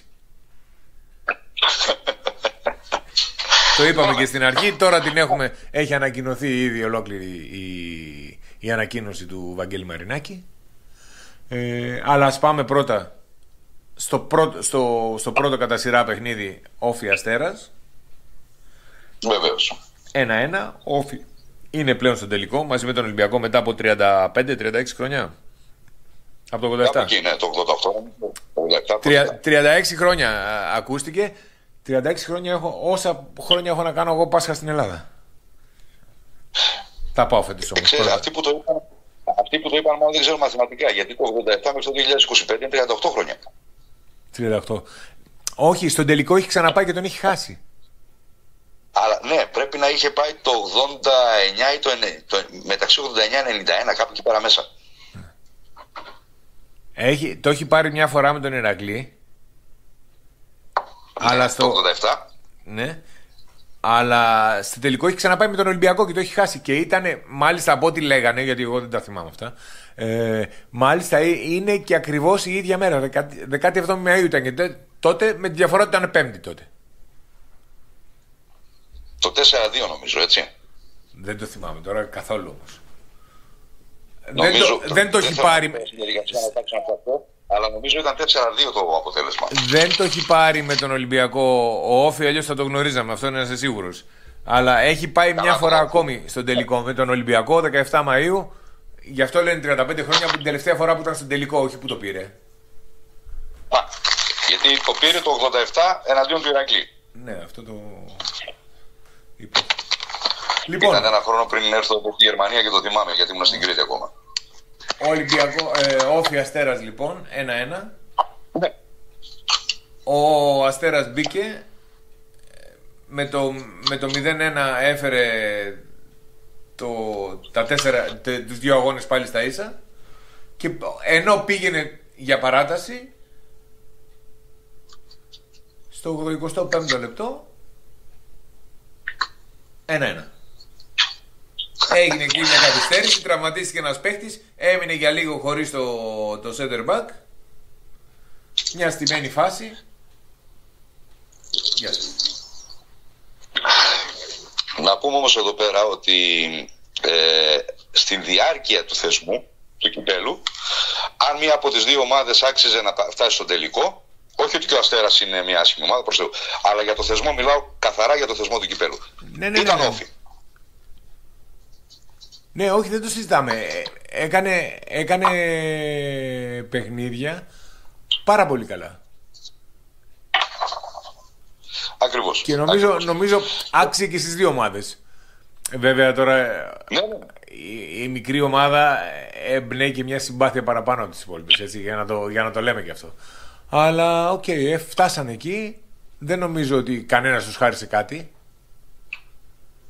Όχι, προς Θεού, με το σπαθί τους φτάσανε οι άνθρωποι. Οι ομάδες που φτάσανε και εδώ που φτάσανε, με το σπαθί τους φτάσανε. Το χαρμόσυνο γεγονός βέβαια του παιχνιδιού είναι ότι είδαμε πάλι οπαδούς και των δύο ομάδων στο γήπεδο. Από το στόμα μου το πήρες. Χωρίς να γίνει το παραμικρό παρατράγουδο. Όντως. Παρόλο που η εικόνα του παιχνιδιού στον αγωνιστικό χώρο θα μπορούσε να δώσει το δικαίωμα για να ξεφύγει λίγο ο κόσμος, γιατί ήταν λίγο σκληρό το παιχνίδι. Αλλά νομίζω η χαρά του ποδοσφαίρου ήταν λίγο πιο μεγάλη από αυτό που διακυβευόταν εχθές μέσα στις 4 γραμμές. Έτσι. Και το πιο όμορφο είναι ακόμη ότι ο τελικός θα είναι με φιλάθλους και των δύο ομάδων. Ναι. Γιατί υπάρχει μια ομάδα μικρή και μια ομάδα μεγάλη. Αν ήταν με δύο ομάδες από τους Big Four όπως γίνεται τα τελευταία χρόνια, θα βλέπαμε πάλι έναν τελικό κυπέλου μόνο με δημοσιογράφους και κανέναν άλλο μες στο κύπελο. Όχι, εγώ θεωρώ ότι φέτος έγινε το αυτονόητο. Ο τελικός, το γήπεδο του τελικού κανονίστηκε πριν με την έναρξη του θεσμού, και το ότι θα υπήρχαν φίλαθλοι και από τις δύο ομάδες ήταν και αυτό κανονισμένο την αρχή. Αυτό κάθε χρόνο. Όχι, δεν θα κατέβω εγώ στο Ολυμπιακό στάδιο να παίξω γιατί είμαι από τη Μακεδονία. Δεν θέλω εγώ από εκεί γιατί είμαι από το Βόλο ή από την Κέρκυρα. Δεν γίνεται, ρε φίλε. Σε όλα τα κράτη, σε όλα τα σοβαρά κράτη, υπάρχει. Ο τελικός γίνεται στο μεγαλύτερο στάδιο της χώρας. Μην τρελαθούμε τώρα. Κατάλαβες τι θέλω να σου πω. Εδώ το κάνουμε τώρα τέτοιο, να πάμε να παίξουμε στην Αυστραλία ή στο Καζακστάν, γιατί δεν θέλει κάποια ομάδα να παίξει στο Ολυμπιακό στάδιο. Μην παίρνεις μέρος στο θεσμό, ρε φίλε. Ξέρεις, κάποια στιγμή, φέτος, η διοργανώτρια αρχή του ελληνικού ποδοσφαίρου έβαλε μυαλό. Και όταν λέω έβαλε μυαλό, τι εννοώ. Το κύπελο το έκανε των δύο παράλληλων δρόμων. Στον έναν δρόμο ήταν όλοι οι μεγάλοι, όπου θα ξεκαθαριζόταν ένας από αυτούς θα βρισκόταν στο τελικό, και στον άλλο δρόμο ήταν όλοι οι μικροί, όπου ένας από αυτούς θα βρισκόταν στο τελικό. Άρα λοιπόν δίνεις και το δικαίωμα να υπάρχει μια μικρότερη ομάδα στο τελικό, μαζί εναντίον μιας μεγαλύτερης ομάδας, και δεύτερον και πολύ πιο βασικό, να μπορείς να παίξεις ανθρώπινα με θεατές.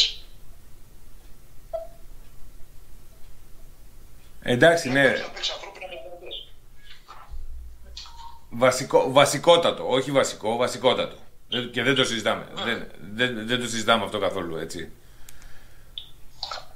Και πάμε και στο δεύτερο παιχνίδι. Στο δεύτερο προημιτελικό που διεξήχθη χθες. Πες τα σύρε σαν νικητής, άιντε να πάρει μια φορά και εσύ τη χαρά της νίκης. Όχι, θα σου πω. Νομίζω ότι το παιχνίδι χθες δεν διακυβευόταν τίποτα. Ναι, η νίκη είναι για τη στατιστική μια νίκη, γιατί συνεχίζουμε 20-20 με 8 ισοπαλίες νομίζω, αλλά το χαρήκαμε, όλοι οι αξίες το χαρήκαν αυτό μετά από τόσα στραπάτσα. Έχουμε να κάνουμε νίκη, να πάρουμε θετικό αποτέλεσμα 5 αγώνες. Μην τρελαθούμε. Ήταν μια νίκη ενάντια του Ολυμπιακού, θα πω εγώ. Εντάξει. Αλλά μέχρι εκεί όμως. Δεν χρήζει κριτικής ένα τέτοιο παιχνίδι. Όταν έχεις χάσει 6-0 στον πρώτο αγώνα, περιμένεις ο άλλος να έρθει να κάνει τι? Να μπει με το μαχαίρι στα δόντια και να πολεμήσει, να σου κάνει πάλι 6-0? Να μπει με τη βασική εντεκάδα του να κάνει τι? Έτσι, είχε την πολυτέλεια, είδε παίχτες που ήθελε να δει σε ένα ντέρμπι. Δεν έπαιζες με μια μικρή ομάδα, ήταν ντέρμπι πέρα το 6-0, που για μένα, και όποιος θέλει ας μου καταλογίσει ό,τι γουστάρει, για μένα το 6-0 σου τύχε ρε φίλε και έφαγες 6 γκολ, έτσι όπως μπορεί να τύχει να βάλεις και εσύ 6 γκολ. Δεν είναι κάτι που δεν γίνεται στον αθλητισμό. Εδώ βλέπεις ομάδες, βλέπεις τελικούς 7-1 Βραζιλία-Γερμανία, τελικός παγκοσμίου κυπέλου. Σωστά. Δηλαδή, ας αφήσουμε τον αθλητισμό στα πλαίσια του αθλητισμού. Τώρα για το κάζο, ναι, το δέχομαι. Να το κάνουμε εμείς μεταξύ μας τώρα. Αλλά να πέσουν διοικήσεις ή να ανεβάσεις διοικήσεις ή να διώξεις ομάδες ή να διώξεις παίχτες ή αυτό δεν έχει ένα νόημα. Δεν έχει δηλαδή νόημα επάνω σε ένα προγραμματισμό. Για μένα προσωπικά. Μπορεί για κάποιους άλλους να λέει ότι να πέσει στα πατώματα και να μην βγει με τη γυναίκα του για φαγητό 2 χρόνια επειδή έχασε 6-0. Δικαίωμά του είναι αυτό. Αλλά δεν είναι το συνήθες. Πρέπει κάποια στιγμή να τα δούμε πιο ανοιχτά τα πράγματα. Και για να σου δώσω ένα παράδειγμα, η Μπάγκερ ήταν αυτή που έσωσε από υποβιβασμό την Dortmund. Και όπου τη βρίσκει, τη ρίχνει 4 και 5. Κατάλαβες τι θέλω να σου πω? Καλά, εντάξει. Δεν χρήζει κριτική για μένα το παιχνίδι. Ήταν όμορφο που κέρδισε μέσα στο τέτοιο. Αυτό που μου άρεσε και το επικρατώ ήταν ότι το γήπεδο δεν ήταν γεμάτο και ο κόσμος έδειξε την αντίδρασή του. Ναι. Αλλά όσοι πήγανε δεν βρήσανε. Δεν μπόρεσα να ξεκαθαρίσω από την τηλεόραση αν και άκουσα ευριστικά συνθήματα, αλλά όπως είπαμε και στην αρχή ναι, που έκανα την αναφορά μου στο SDNA, γήπεδο είναι, φίλε. Όχι, όχι. Είναι και θα δεν μιλάω για τον Ολυμπιακό. Δεν βρήσαν τους παίχτες, δεν κατηγορήσαν τους παίχτες. Πήγαν εκεί για να στηρίξουν την ομάδα μετά το 6-0. Δεν ήταν αυτό που έγινε με τον ΠΑΟΚ που μπήκανε μετά και βρίζανε διοίκηση, προπονητές, φροντιστές, την Μπούτσφραου, τα μουσεία, ό,τι έγραφε ΑΕΚ και ό,τι είναι κίτρινο. Αυτό θέλω να σου πω. Ότι πήγες, είδες μια νίκη, χειροκρότησες την ομάδα γιατί έπαιξε χθες. Ήταν η νίκη βοήθρου. Έτσι, ναι. Ίσως το έχει ανάγκη, ίσως ήταν με την πλάτη στον τοίχο. Αλλά για μένα δεν θέλω να κάνω κριτική σε ένα τέτοιο παιχνίδι. Θα δεις ένα τέτοιο. Βέβαια είναι ντέρμπι, είναι για σένα ο αιώνιος αντίπαλος, είναι για σένα αυτός που σε έφερε φέτος σε αυτή την κατάσταση. Ο Ολυμπιακός. Γιατί εάν δεν είχες χάσει 2 φορές 4-1 και 6-0, δεν θα είχε γίνει δηλαδή όλος αυτός ο τόρος τώρα. Καλά, ναι, το μόνο σίγουρο. Αυτό, από τον Ολυμπιακό ήρθε σε αυτή την κατάσταση. Ναι. Και εν τέλει σου λέω, είναι ένα παιχνίδι. Είναι ένα παιχνίδι στατιστικής όπως όλα τα άλλα. Για μένα προσωπικά. Πήρες τη νίκη. Ο Ολυμπιακός πήρε άξια την πρόκριση. Δεν το συζητάμε αυτό. Όταν έχεις βάλει 6 γκολ. Καλά, ναι, δεν κάνουμε κουβέντα. Εγώ θα σταθώ στα λόγια που είπε ο Αλμέιδα μετά, γιατί φαίνεται σαν προπονητής, δεν ξέρω αν πρέπει, δεν μπορώ να τον κρίνω γιατί δεν έχω ιδέα, έτσι, από προπονητική. Αλλά αυτό που έβγαλε χθες ήταν μόνο συναίσθημα ότι ξέρει, δηλαδή ασχολείται με το που είναι, τι είναι, τι κάνει. Δηλαδή δείχνει μια αυτοπεποίθηση, υπεραμείνεται του εαυτού του, έτσι. Αλλά από εκεί και πέρα είναι συνειδητοποιημένο. Σου λέει: αν θα φύγω, θέλω να φύγω εγώ, ρε φίλε. Δεν μπορείς εσύ να με διώξεις. Μάλιστα, βάζει δηλαδή και το προσωπικό εγωισμό στη μέση. Ναι, κατάλαβα. Κατάλαβες. Δηλαδή, αυτός σου λέει: αυτοί που με βρίζαν στο 6-0 και πριν 3 μήνες με χειροκροτούσανε, ήρθανε σήμερα να με χειροκροτήσουν και μέχρι χθες ζητάγανε να φύγω. Και ότι έφαγε 6 γκολ η ομάδα, από ό,τι είπε δηλαδή, δεν σημαίνει ότι καθίσαμε να φάμε 6 γκολ. Κάναμε τη δουλειά μας όπως την κάνουμε κάθε μέρα. Ο Ολυμπιακός είπε ότι είναι αυτή η ομάδα, είναι στην καλύτερη κατάσταση από τότε που έχω έρθει στην Ελλάδα. Βρεθήκαμε σε μια άσχημη μέρα. 6 γκολ, 6 γκολ. Αλλά δεν σημαίνει ότι θα τα παρατήσουμε. Δεν σημαίνει ότι οι παίχτες αυτοί που κερδίσανε την πρώτη χρονιά όταν μπήκαμε στο γήπεδο 3-0, οι περισσότεροι είναι οι ίδιοι. Κατάλαβες. Το προπονητικό team είναι το ίδιο. Από αυτούς πήραμε το πρωτάθλημα τότε. Φέτος ήταν η σειρά τους. Γιατί είναι καλύτερη και το παραδέχτηκε. Και δεν μπορείς να μην το παραδεχτείς. Θα ήταν λάθος να μην το παραδεχτεί. Σου λέει: εμείς δουλεύουμε πάντα για το καλύτερο. Πάμε εκεί. Αλλά όταν μπαίνει το συναίσθημα στη μέση, νομίζω ότι δεν έχεις πλέον καθαρό μυαλό. Ίσως γι' αυτό θα ήταν καλύτερα για μένα, έτσι όπως το βλέπω τώρα, να βοηθήσει από κάτι κάπου αλλού. Όταν είσαι συναισθηματικός και μπαίνει αυτό μες στη μέση, δεν μπορείς να λειτουργήσεις καθαρά. Ναι. Γνώμη δικιά μου. Τώρα σου λέω τη δουλειά του δεν μπορώ να την αξιολογήσω, γιατί δεν έχω τις γνώσεις να την αξιολογήσω. Από τα αποτελέσματα και μόνο δεν μπορείς. Κοίτα, βάσει των αποτελεσμάτων των τελευταίων αγωνιστικών, δεν μπορείς να του προσάψεις κάτι θετικό. Όχι. Αυτό το μόνο σίγουρο. Ναι, κάτι υπάρχει στον αέρα. Δεν είναι δηλαδή ότι είναι όλα ρόδινα. Κοίταξε, το ίδιο συμβαίνει αν αρχίζουμε και ξεφεύγουμε τώρα λίγο από το κύπελο. Είπαμε τελικός κυπέλλου Ολυμπιακός Όφη, Όφη Ολυμπιακός. 17 Μαΐου στο Ολυμπιακό στάδιο. 17. Ακριβώς. Με κόσμο και από τις δύο πλευρές.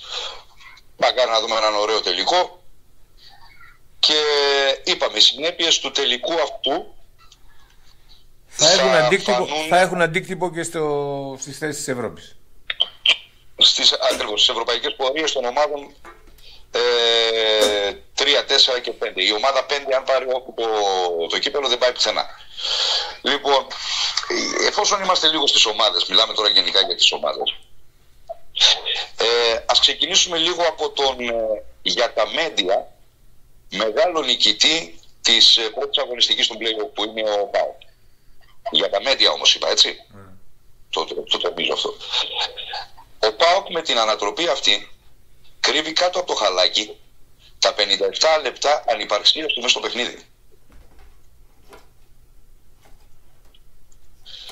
Του δίνεται η ευκαιρία να διεκδικήσει κάτι καλύτερο από την τέταρτη θέση. Τον συσπυρώνει αυτή η διαδικασία, αλλά δεν τον εξηγιάνει αυτό. Ο ΠΑΟΚ έχει να διαχειριστεί, καλείται να διαχειριστεί στο τέλος της σεζόν 12 με 13 συμβόλαια παιχτών.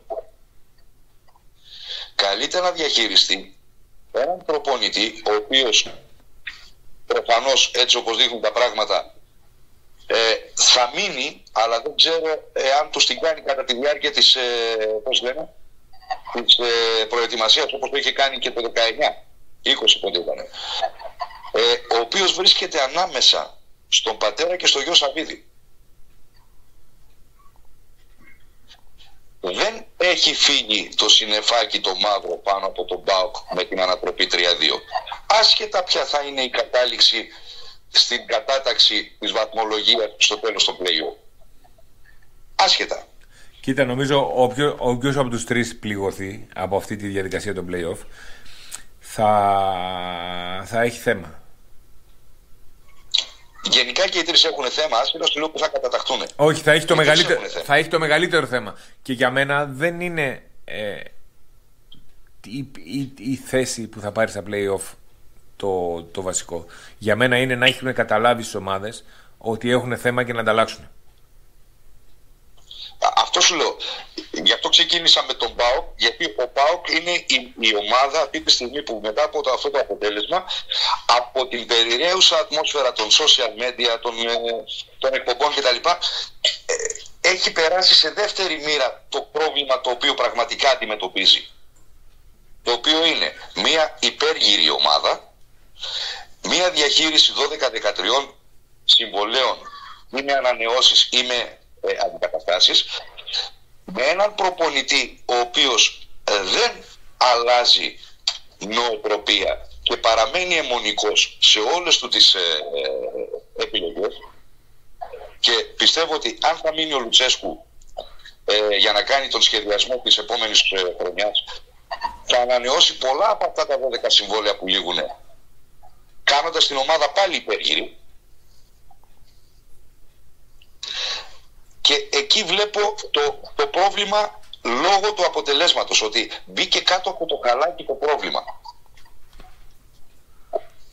Και θα κληθεί μετά, στην περίπτωση που ο ΠΑΟΚ τερματίσει δεύτερος, θα κληθεί να παίξει, βέβαια λόγω της κατάταξής του στο ranking της UEFA, καλύτερα από τους τρεις να τερματίσει ο ΠΑΟΚ δεύτερος, για να έχει πιο εύκολους και βαθύς αντιπάλους, μήπως έχουμε και ομάδα δεύτερη στο Champions League ή τουλάχιστον στο Europa League. Γιατί οι άλλοι δύο θα αντιμετωπίσουν μεγαθύρια. Αλλά θα κληθεί ο ΠΑΟΚ να κάνει όλα αυτά που είπαμε, τις ανανεώσεις ή τις αντικαταστάσεις τόσο μεγάλων συμβολέων, που είναι αλλαγή της ομάδας από υπέργυρη σε πιο νεανική κτλ. Μέσα σε ένα μικρό χρονικό διάστημα. Είναι δύσκολο. Είναι αρκετά δύσκολο. Θα στοιχήσει πολλά αυτό. Δεν ξέρω κατά πόσο ο Σαββίδης έχει τη δυνατότητα, όχι ότι δεν έχει λεφτά, αλλά έχει τη δυνατότητα από εκεί που βρίσκεται και με τα εμπάρκο τα οποία τον έχουν περικυκλώσει, να μπορέσει να επενδύσει το ποσό το οποίο χρειάζεται. Αν και να μου πεις ότι ο ΠΑΟΚ με τις πωλήσεις που έκανε τον Πιτσιρικάδο έχει ένα σεβαστό budget το οποίο μπορεί να διαχειριστεί. Για την ΑΕΚ τα είπαμε. Ο Παναθηναϊκός είναι μια κατάσταση η οποία με μπερδεύει υπερβολικά.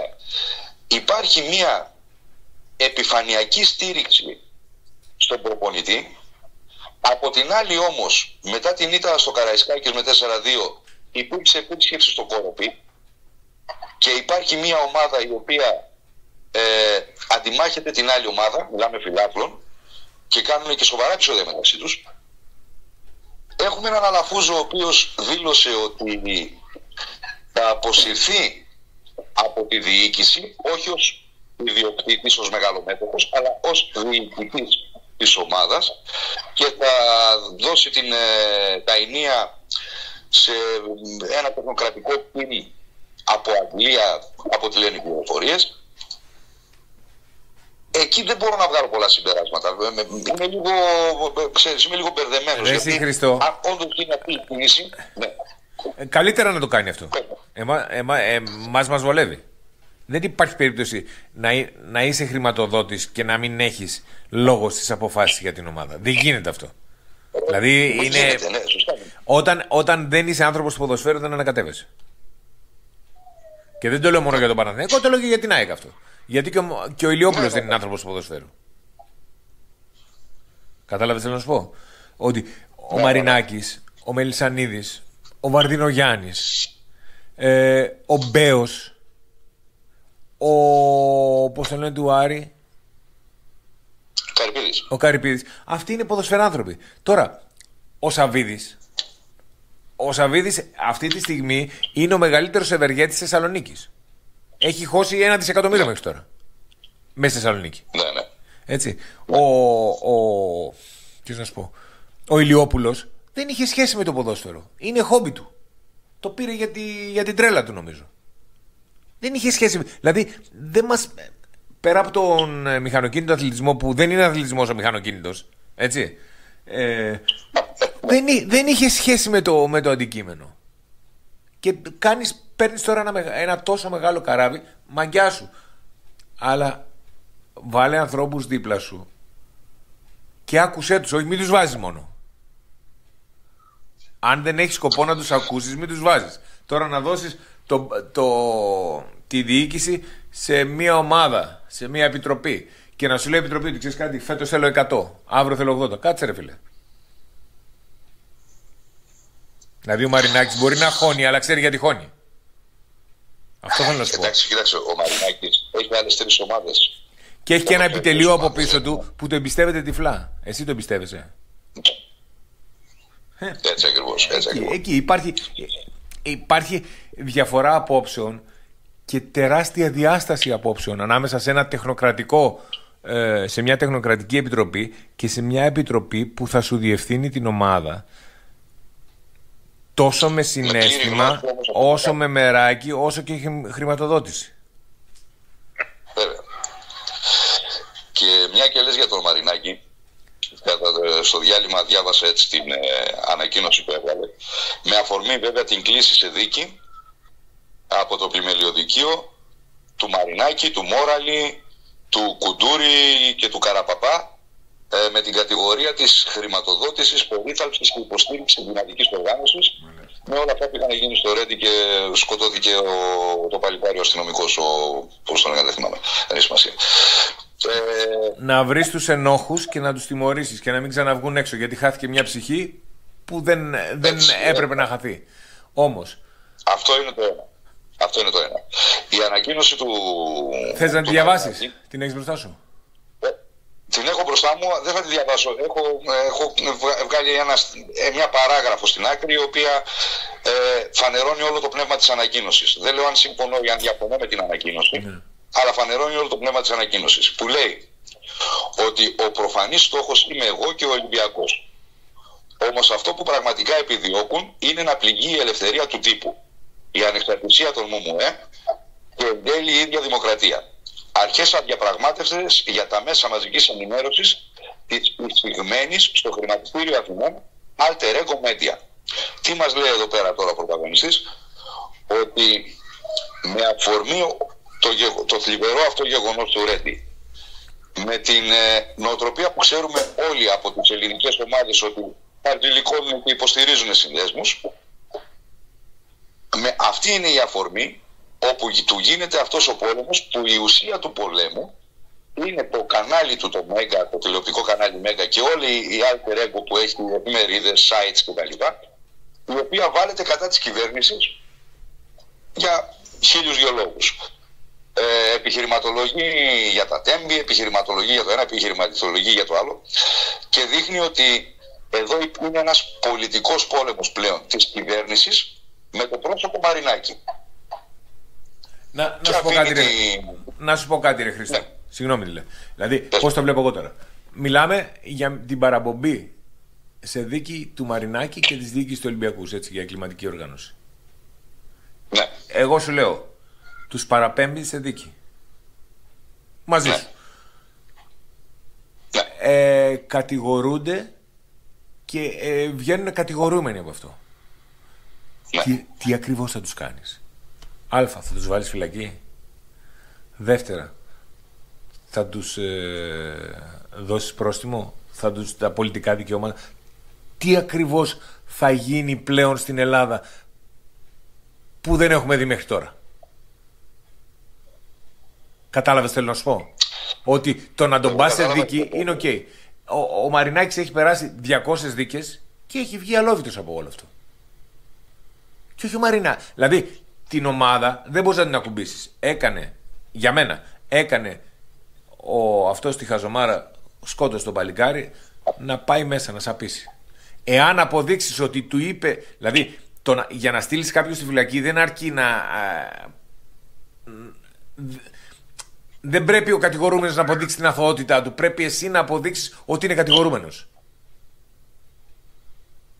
Τώρα τα παιχνίδια τα κυβερνητικά και αυτά, ειδικά με την κυβέρνηση αυτή και με την προηγούμενη, τα έχουμε δει. Το να κατηγορείς κάποιον για να τον πεις ότι εγώ τον πήγα σε δίκη, δίκασέ τον. Καταδίκασέ τον και μετά βγες και πες ότι ήταν ένοχος. Τώρα αυτά εγώ τα ακούω βερεσέ. Όταν έχεις βγάλει πριν 5 χρόνια απόφαση ότι το ΝΟΡ έφτασε μόνο του κάτω από την Κρήτη, το να δικάσεις κάποιον που δεν έχει... Είμαι σίγουρος ότι δεν έχει πάρει τηλέφωνο και έχει πει καθάρισέ τον αστυνομικό και να τελειώνουμε. Μη μας δουλεύεις, μη μας ρίχνεις στα μάτια τώρα. Ναι ρε παιδί μου, κοίταξε, το κατηγορητήριο βασίζεται πάνω στο ότι εάν δεν υπήρχε από τον επίσημο Ολυμπιακό, όπως λέω το κατηγορητήριο, δεν σου λέω ότι συμφωνώ πάλι, έτσι. Ναι, άστο το, έτρωνε κάτω. Ναι. Εάν δεν υπήρχε η χρηματοδότηση, η υποστήριξη κτλ. Από την διοίκηση του Ολυμπιακού προς αυτού του είδους τους συνδέσμους, δεν θα είχαν και αυτή τη δυνατότητα να οργανωθούν τόσο πολύ σε στρατιές, και άρα λοιπόν δεν θα υπήρχε το επεισόδιο και δεν θα υπήρχε και το θύμα. Δηλαδή είναι σαν ναι, και άμα δεν είχε τη χρηματοδότηση, θα φόραγε κράνος ο πρόεδρος του συνδέσμου και δεν θα τον πιάνουν χωρίς κράνος. Άσε μας, Χρήστο. Μα ξέρεις τι είναι, σαν να λέμε τι, ότι ναι μεν φταίει ο εμπριστής για τη φωτιά, αλλά θα καταδικάσουμε και το δάσος, γιατί αν δεν υπήρχε το δάσος δεν θα έπαιρνε φωτιά. Κάνε κάτι για να μην φτάσει. Πρόλαβε το αυτό το πράγμα. Κάνε κάτι πριν φτάσει. Ακριβώς. Πρόλαβε το. Πρόληψη. Όχι καταστολή. Πρόληψη. Αυτό εμένα δεν μου λέει κάτι. Αν δεν υπήρχαν οι σύνδεσμοι, οκ, θα υπήρχε κάτι άλλο. Θες να τους καταστρέψεις τους συνδέσμους, κατέστρεψέ τους. Αλλά δώσε δομή έτσι ώστε να μην ξαναφτάσει αυτό. Στην Ευρώπη πια δεν γίνονται αυτά. Δηλαδή, υπήρχε ποτέ περίπτωση να πάει στην Bayern και να κατηγορήσει το Χένες τώρα ή το Ρουμενίγκε για μια χαζομάρα που έκανε ο άλλος που πέταξε καπνογόνο και χτύπησε τη γιαγιά και της έβγαλε το μάτι? Μην πας μακριά. Πριν κάτι μήνες, στο Όστπανοφ, εδώ πέρα στο Μόναχο, συναντήθηκε μια ομάδα, ένα γκρουπ από το σύνδεσμο της Bayern, τη λεγόμενη Σικερία, ναι, και πλακώθηκαν στο ξύλο με ένα σύνδεσμο της 1860. Δεν πήρε και διαστάσεις αυτό, ίσως μπορεί να μην το ξέρεις κιόλας. Και ένας οπαδός της Σικερία, της 60, συγγνώμη, ένας οπαδός της 60 τραυματίστηκε θανάσιμα και κατέληξε στο νοσοκομείο.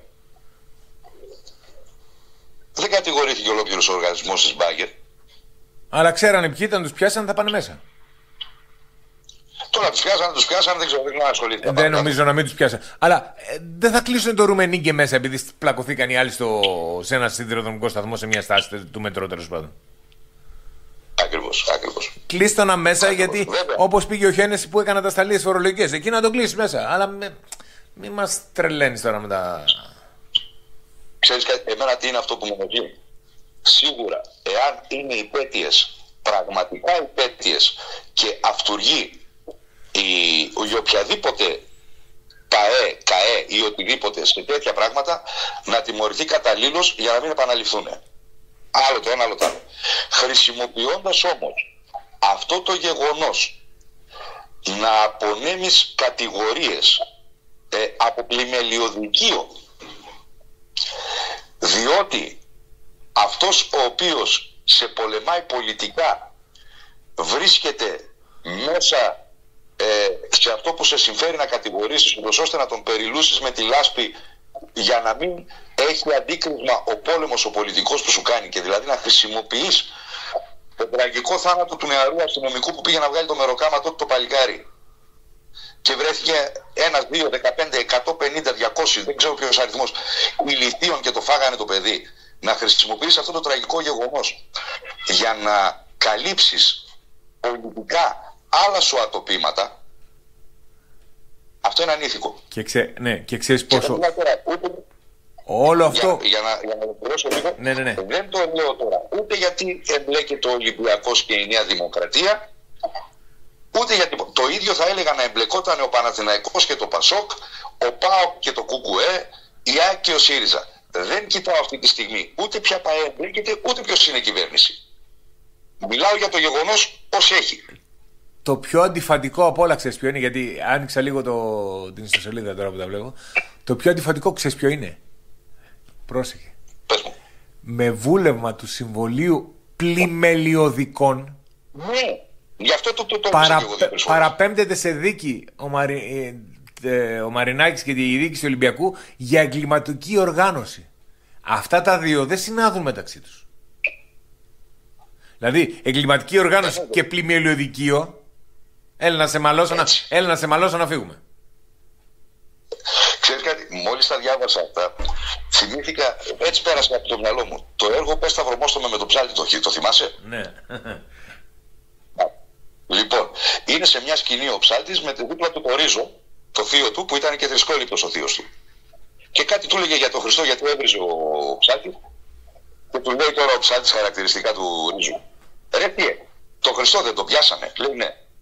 Δεν τον μαστιγώσανε? Λέει ναι. Λέει δεν του βάλανε το αγκάθινο στεφάνι? Λέει ναι. Λέει δεν παίξαν τα χαρτιά του, λέει, στο παρμπούτι? Λέει ναι. Δεν το σταυρώσανε? Λέει ναι. Δεν αναστήθηκε? Λέει ναι. Και τελικά τι του κάνανε? Έτσι.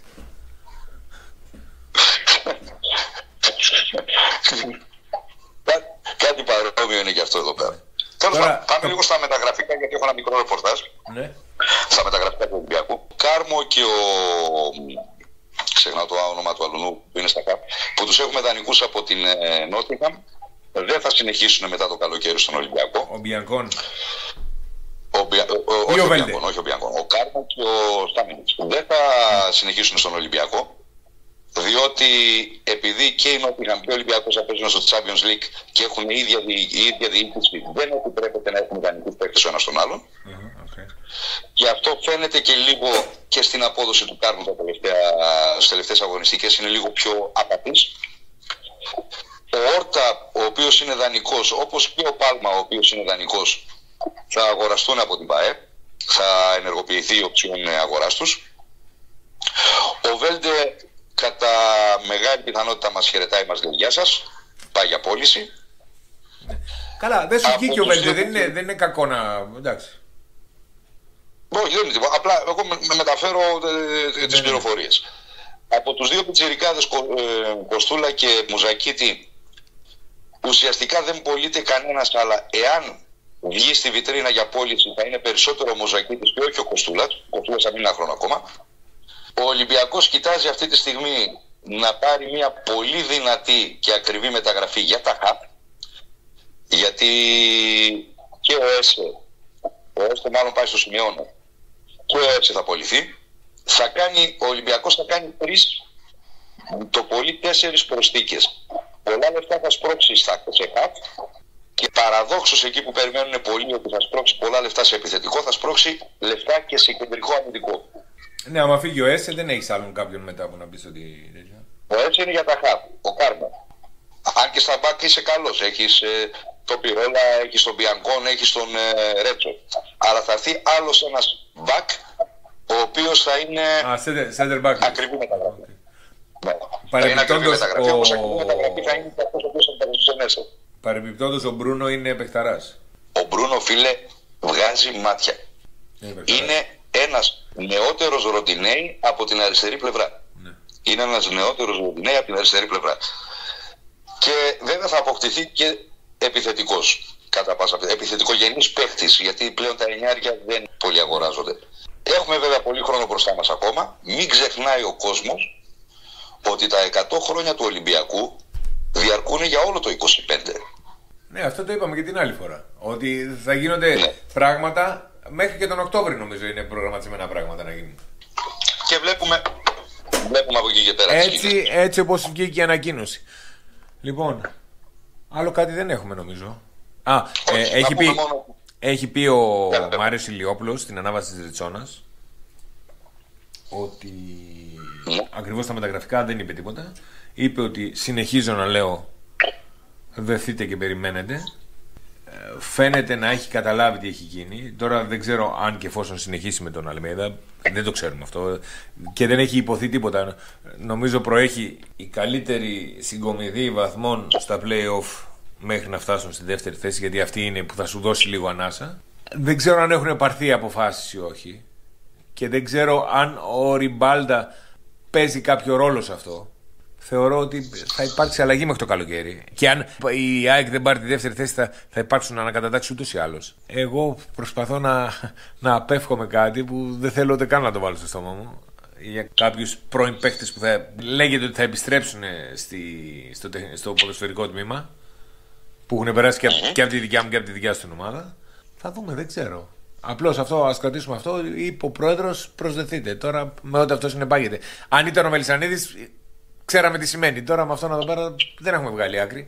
Αλλά αυτός είναι ο χρηματοδότης, αυτός έχει δώσει τα λεφτά, αυτός παίρνει και τις αποφάσεις. Χωρίς να σημαίνει ότι είναι δικιά του η ομάδα. Δηλαδή, οι ομάδες δεν είναι των προέδρων. Έτσι. Αυτοί είναι διαχειριστές αυτή τη στιγμή, είναι ιδιοκτήτες, αλλά η ομάδα ανήκει στον κόσμο της γενικότερα. Βέβαια. Καλά, αυτό είναι το μόνο σίγουρο. Αυτό είναι το μόνο σίγουρο.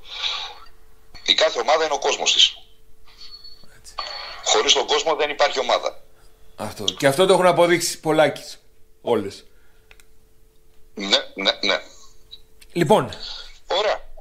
να πούμε μια καλημέρα από το Λιόλι στο Μόνοχο ακόμη μια φορά στους ακροατές μας. Θα τα πούμε τη Δευτέρα. Ναι, τη Δευτέρα το απόγευμα στην συνηθισμένη ώρα. Έχουμε σήμερα μπάσκετ. Σήμερα και αύριο έχουμε Ευρωλίγκα. Για την Ευρωλίγκα βέβαια τις περασμένες εβδομάδες δεν είπαμε τίποτα. Ήταν και τα δύο παιχνίδια. Ο Ολυμπιακός, όπως και στο ποδόσφαιρο και εδώ, είχε την πολυτέλεια της μιας ήττας. Ο Παναθηναϊκός του ήρθε. Δεν ήταν αναπάντεχη. Ξέραμε ποιον έχει απέναντί του. Έτσι. Θα μπορούσε να το ξανακάνει αυτό που είχε ξανακάνει τα 2-3 τελευταία παιχνίδια, να το γυρίσει δηλαδή στο τέλος. Αλλά η Στάμνα λένε πάει πολλές φορές στη βρύση, κάποια σπάει. Έτσι ακριβώς. Έχει όμως τα φόντα, νομίζω είναι η ομάδα που νομίζω μαζί με τον Ολυμπιακό, εγώ προσωπικά τις βλέπω για τελικό. Αν δεν βγει στη διασταύρωση κάτι άλλο, τις βλέπω να πάνε για τελικό. Βέβαια ο Ολυμπιακός εδώ έχει ένα μικρό handicap, γιατί έχει κάποιους τραυματισμούς τώρα που θα τους κρατήσουν, θα τον πάνε λίγο πίσω. Καλύτερα τώρα παρά μετά από 20 μέρες θα έλεγα εγώ. Παρά να σου βγουν μετά από 20 μέρες. Ο Παναθηναϊκός σιγά σιγά επανέρχονται οι τραυματίες του. Βέβαια δεν ξέρουμε αν θα γυρίσουν και ο Γκριγκόνης και ο Λεσόρ έτσι όπως εκεί που σταματήσανε. Δεν ξέρουμε ακόμα, έχουμε λίγο δρόμο ακόμα. Τις έχω συμπαθήσει αυτές τις ομάδες και τις δύο βασικά για τον τρόπο που παίζουν. Θα δείξει και ποιες θα είναι οι σταυρώσεις τους. Ναι. Και νομίζω ότι και οι δύο ομάδες είναι ομάδες των προπονητών τους αυτή τη στιγμή. Ναι. Με ό,τι αυτό συνεπάγεται. Έτσι. Δεν αγιοποιούμε τίποτα, ούτε προσωποποιούμε κάτι, αλλά έχουν προπονητές που έχουν δώσει το στίγμα στην ομάδα και πορεύονται με αυτό. Νομίζω θα πάνε, εύχομαι, ελπίζω ότι θα πάνε τελικό. Αν γίνει αυτό και περάσει και η ΑΕΚ τον επόμενο αγώνα, θα έχουμε σε όλες τις διοργανώσεις του μπάσκετ στην Ευρώπη ελληνική παρουσία. Αν θα το πάρουν ή όχι, αυτό είναι ένα άλλο κομμάτι, έτσι. Και ποιος θα το πάρει. Ναι. Αλλά είναι ένα κομμάτι που πρέπει το μπάσκετ το ελληνικό να είναι περήφανο. Μόνο το ότι είναι όλες αυτές οι ελληνικές ομάδες τουλάχιστον σε ημιτελικές φάσεις, και αυτό είναι επίτευγμα. Κάτι σημαίνει, ναι. Και αυτό είναι επίτευγμα. Ωραία. Λοιπόν, ανανεώνουμε λοιπόν για την επόμενη Δευτέρα. Για τη Δευτέρα το ραντεβού μας. Καλό μεσημέρι. Η εκπομπή θα ανέβει και στο YouTube νομίζω, έτσι. Ναι, θα ανέβει. Θα ανέβει και στο YouTube. Καλό μεσημέρι από μένα, από τον Βασίλη Καραμαγγέλη και τον Χρήστο Αναγνωστόπουλο. Γεια σας. Τα λέμε τη Δευτέρα. Ραντεβού τη Δευτέρα.